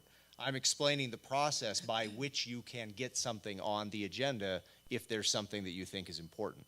But we act as a board, right? So it has to be like sort of as a board, you get 5 votes for something to be on the discussion agenda, it comes to the discussion agenda. If you don't get 5 votes, then it doesn't. That's not to say you can't, have informal conversations with the superintendent and say, hey, I think this is an area that needs to be explored or whatever, and if administration agrees with you, then, they'd certainly bring that on. So it's not the only way to get things on the agenda, but there is this process. Any other questions about that? I'm sorry, I don't mean to confuse. I just trying to clarify and help make the board, function effectively. Okay, so with that, board comments. Mr. Scott, would you like to start? No. Is that a no to the question or no board comments? No more comments. Oh, excellent. All right, Mrs. Wolfinger. Nothing.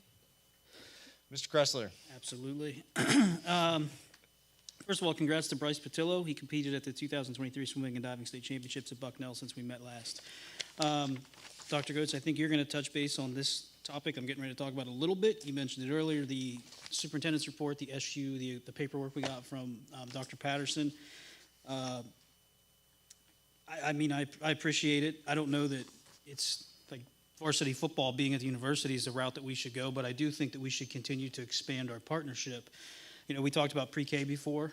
I think that would be a great way to partner. That's just me thinking. I think like students, like the lab school is already there. Like I think that would be a wonderful thing for everybody. It helps us, would help them. And then Mr. August, I mentioned to you a couple weeks ago in conversation about and trying to find an athletic partnership when I mentioned about a basketball showcase over the winter break with the university. I hope that we can continue to look at that. I think that would be awesome like Coaches versus Cancer kind of thing, do like 14 teams bring it in, because at the end of the day, the university wants to attract students to see their facilities as high school kids. I think that would be beneficial, and it would get our kids an opportunity to play a game on a college court. So that's kind of where I'm at in terms of partnerships with them. Just real quick, I had a handful of students and parents and stuff talk to me since this stuff has come out about the track. Obviously extremely upset about everything. So from my end, this may sound bad, but I don't care. I'll talk bad about myself. I hold myself accountable for letting this get to this point. This has gone on for a long time, and I think there's a real benefit to getting this stuff done. So I apologize that I've sat on this board for 15 months, 16, whatever it is, and we're at this point. That said, looking in everybody's eyes, I feel confident that we are ready to make a move on some stuff. So that's good. And then finally, it was said earlier tonight, and I took the note because it hit. It said that the student athletes who are learning life skills out on our athletic fields, leadership, communication, teamwork, hard work, all of those things, that they create leaders. They're learning life leadership skills out there. And then I think the gentleman said that turns us, he said, 20 years from now, they're you. And I sat here and thought, yeah, you're right. That is me. I was that kid 20 years ago out there participating in athletics in these facilities. So, I wouldn't be who I am today with a lot of help from my coaches and my teachers and everything that happened here. So I really just I got to pay it back to this next generation of kids, and I will continue to push forward, to speak loudly, to get these projects done. So, thanks. Mr. Bard. Not tonight. Mr. Noggle. Nope, not yet. All right, thank you. Dr. Lyman.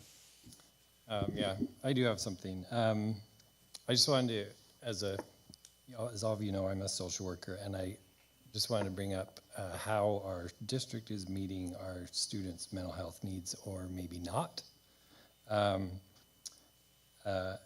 We have recently had an issue with suicide in this district. A student in the Carlisle School District recently lost their life to suicide last week. A few months ago, this board failed to bring a mental health screening program up for a vote, and that was the Greyhound Wellness Program. It's a pilot program that involved collaboration with multiple funders and community service providers. It was free money for the district. It involved a massive bringing together of resources to assess and then meet the mental health needs of our students. By failing to even vote to approve this program, we damaged our relationship with those funders and with community service providers. We're also the only district in the entire history of Terrace Metrics to reject their services. Most importantly, if you consider this inaction in light of the previously cited fact that we have issues with suicide in our own buildings, the optics here are very, very bad. I have no hidden political agenda here. Students are suffering, and we're not doing enough to prevent the suffering. On a very personal note,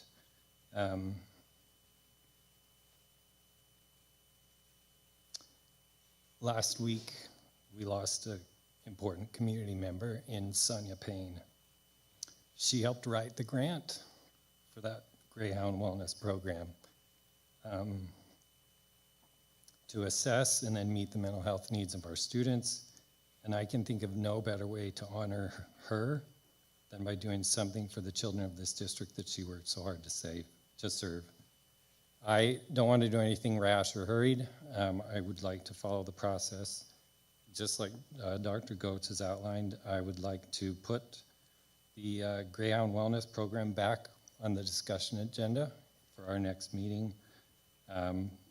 I think it's worth discussion again. I've talked to a few of you about it, and I feel like some additional clarification might help. So I would like to make a motion that the board revisit the Greyhound Wellness Program in the next board meeting as a discussion item. All right, so I'm hearing a motion to sort of revive the previous, how should we say, the died on the table. Yeah, it did, right, because it didn't have a second. There was a motion made and there was no second, and so I think I'm hearing you say you want to bring back that that motion or that agenda item to the discussion agenda for further discussion. That's correct. So to be clear, we're talking about Terrace Metrics and Care Solace. Did you get that, Ms. Lenz? Mhm. Is there a second to that motion? I'll second it. Seconded by Mr. Scott. Any discussion? What is the process for once an item dies on the table, like how long does it need to be gone? Like, what is the process for bringing it back? I was under the assumption that once it's gone, it's gone. Or the verbiage has to change. I can investigate that, Mrs. Eberly. I don't know off the top of my head. I know that if an item is not brought back at the next meeting, it goes away. I'm not familiar with, not being able to bring it back at some other point. I think that's how you get it back on the agenda, is to reintroduce it into the process, but I can clarify. Yeah, what you just said doesn't sound familiar, but I'll do my research too. I have my little cheat sheet thing here, and which I refer to often to make sure I'm getting the rules right, and I don't remember that issue. Any other comments? So remember, this is just to bring it back to the discussion agenda. This is not to take any action. Bring it back to the discussion agenda for further review by this board, and then presumably would be on the action agenda in a month's time, at which case it can be approved or rejected. All in favor? Aye. Aye. Aye. All opposed? Aye. Aye. You can say nay. Nay. And that'll call for a roll call. Mr. Charlie Suiters. No. Mrs. Becky Wolfinger. Yes. Mr. Kirk Noggle. No. Mr. Jim Bard. Yes. Mr. Levi Kressler. Yes. Dr. Michael Lyman. Yes. Mr. Fred Scott. Yes. Mrs. Steph Aberly. No. Dr. Nathan Goetz. Yes. 6 yes, 3 no. Motion carries. With 9 people now, it's harder for me to count the votes. Okay. Dr. Lyman, does that conclude your comments? Yes. Thank you very much. Mr. Suiters, did we get to you yet? I'll get mine when you ask for an adjournment. Mrs. Eberly? Nothing tonight. All right. Well, I do have one comment. Mr. Kressler alluded to this. So I did receive a letter from the president of the university. You saw that earlier in the agenda, and I believe it's there, right? Yes, it's sir. available for everyone to look at, and I've distributed hard copies to the rest of the board, or I should say Mrs. Lentz arranged for that to happen. Thank you. I just want to say, in my review of this, there's been a lot of conversation, and there probably will be comments from the public in future meetings as we're sort of moving forward with Take Shape plan and looking at the current athletic facilities proposal. There will no doubt be many people who wonder why we cannot just play at the university stadium, play all our games there. So there are a number of issues with that. There are a number of problems, but one of which, you heard Mr. August say that we presently use Veterans Stadium at Memorial Park for 24 events or 26 events. I think it's a little over 20. 22. It's something over 20 events of the year. So even if we were to play every varsity game at Seth Grove Stadium at the university, that still would not satisfy our athletic facility needs. Right? We still need the park. We still need an upgraded facility on our own campus. So that said, I would love to see further collaborations, and frankly, I would love for us to have one special occasion home game at the university. I fully think that that's worth it. You've seen a quote here that it would be 5,000 or maybe a little bit more. We just saw on the discussion agenda what the sort of budget would be for prom.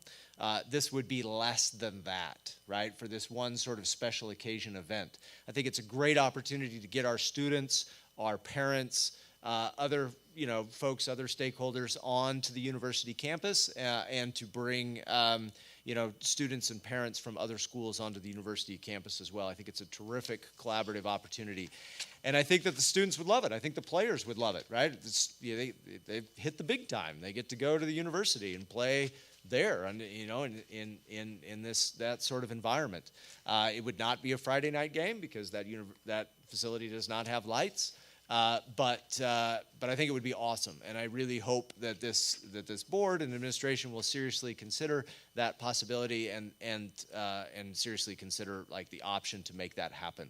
Again, for me personally, I don't think that's the right answer for all of our varsity games, but I would love to see it as a special occasion, kind of once a year sort of event. I think we could do something really special with that. All right, that is it for my comments. I appreciate your patience today. We had some important business to do at the beginning of the meeting, which certainly extended our time. We have some information date savers, which I don't want to go through all of them for the sake of time, but I do want to make a plug for Annie Jr. because you guys know that I love our school musicals. They are amazing. I honestly, like, when we moved here, the first time I went to a middle school musical, I was just like, whatever, this is going to stink. And it does not stink. It is amazing. They do such a tremendous job every single year. It's phenomenal. And if you've never been to one of these productions, I encourage you to do so. It will exceed your expectations. We have a policy committee meeting coming up on April 5th. We have 2-hour early dismissal on the April 6th. The district is closed in the days surrounding the Easter holiday for spring break. And then on April 11th, we will meet again as a school board and a committee of the whole, and I'm not going to read through the rest of the date savers. Is there a motion to adjourn this meeting, Mr. Suiters? Motion to adjourn. Second.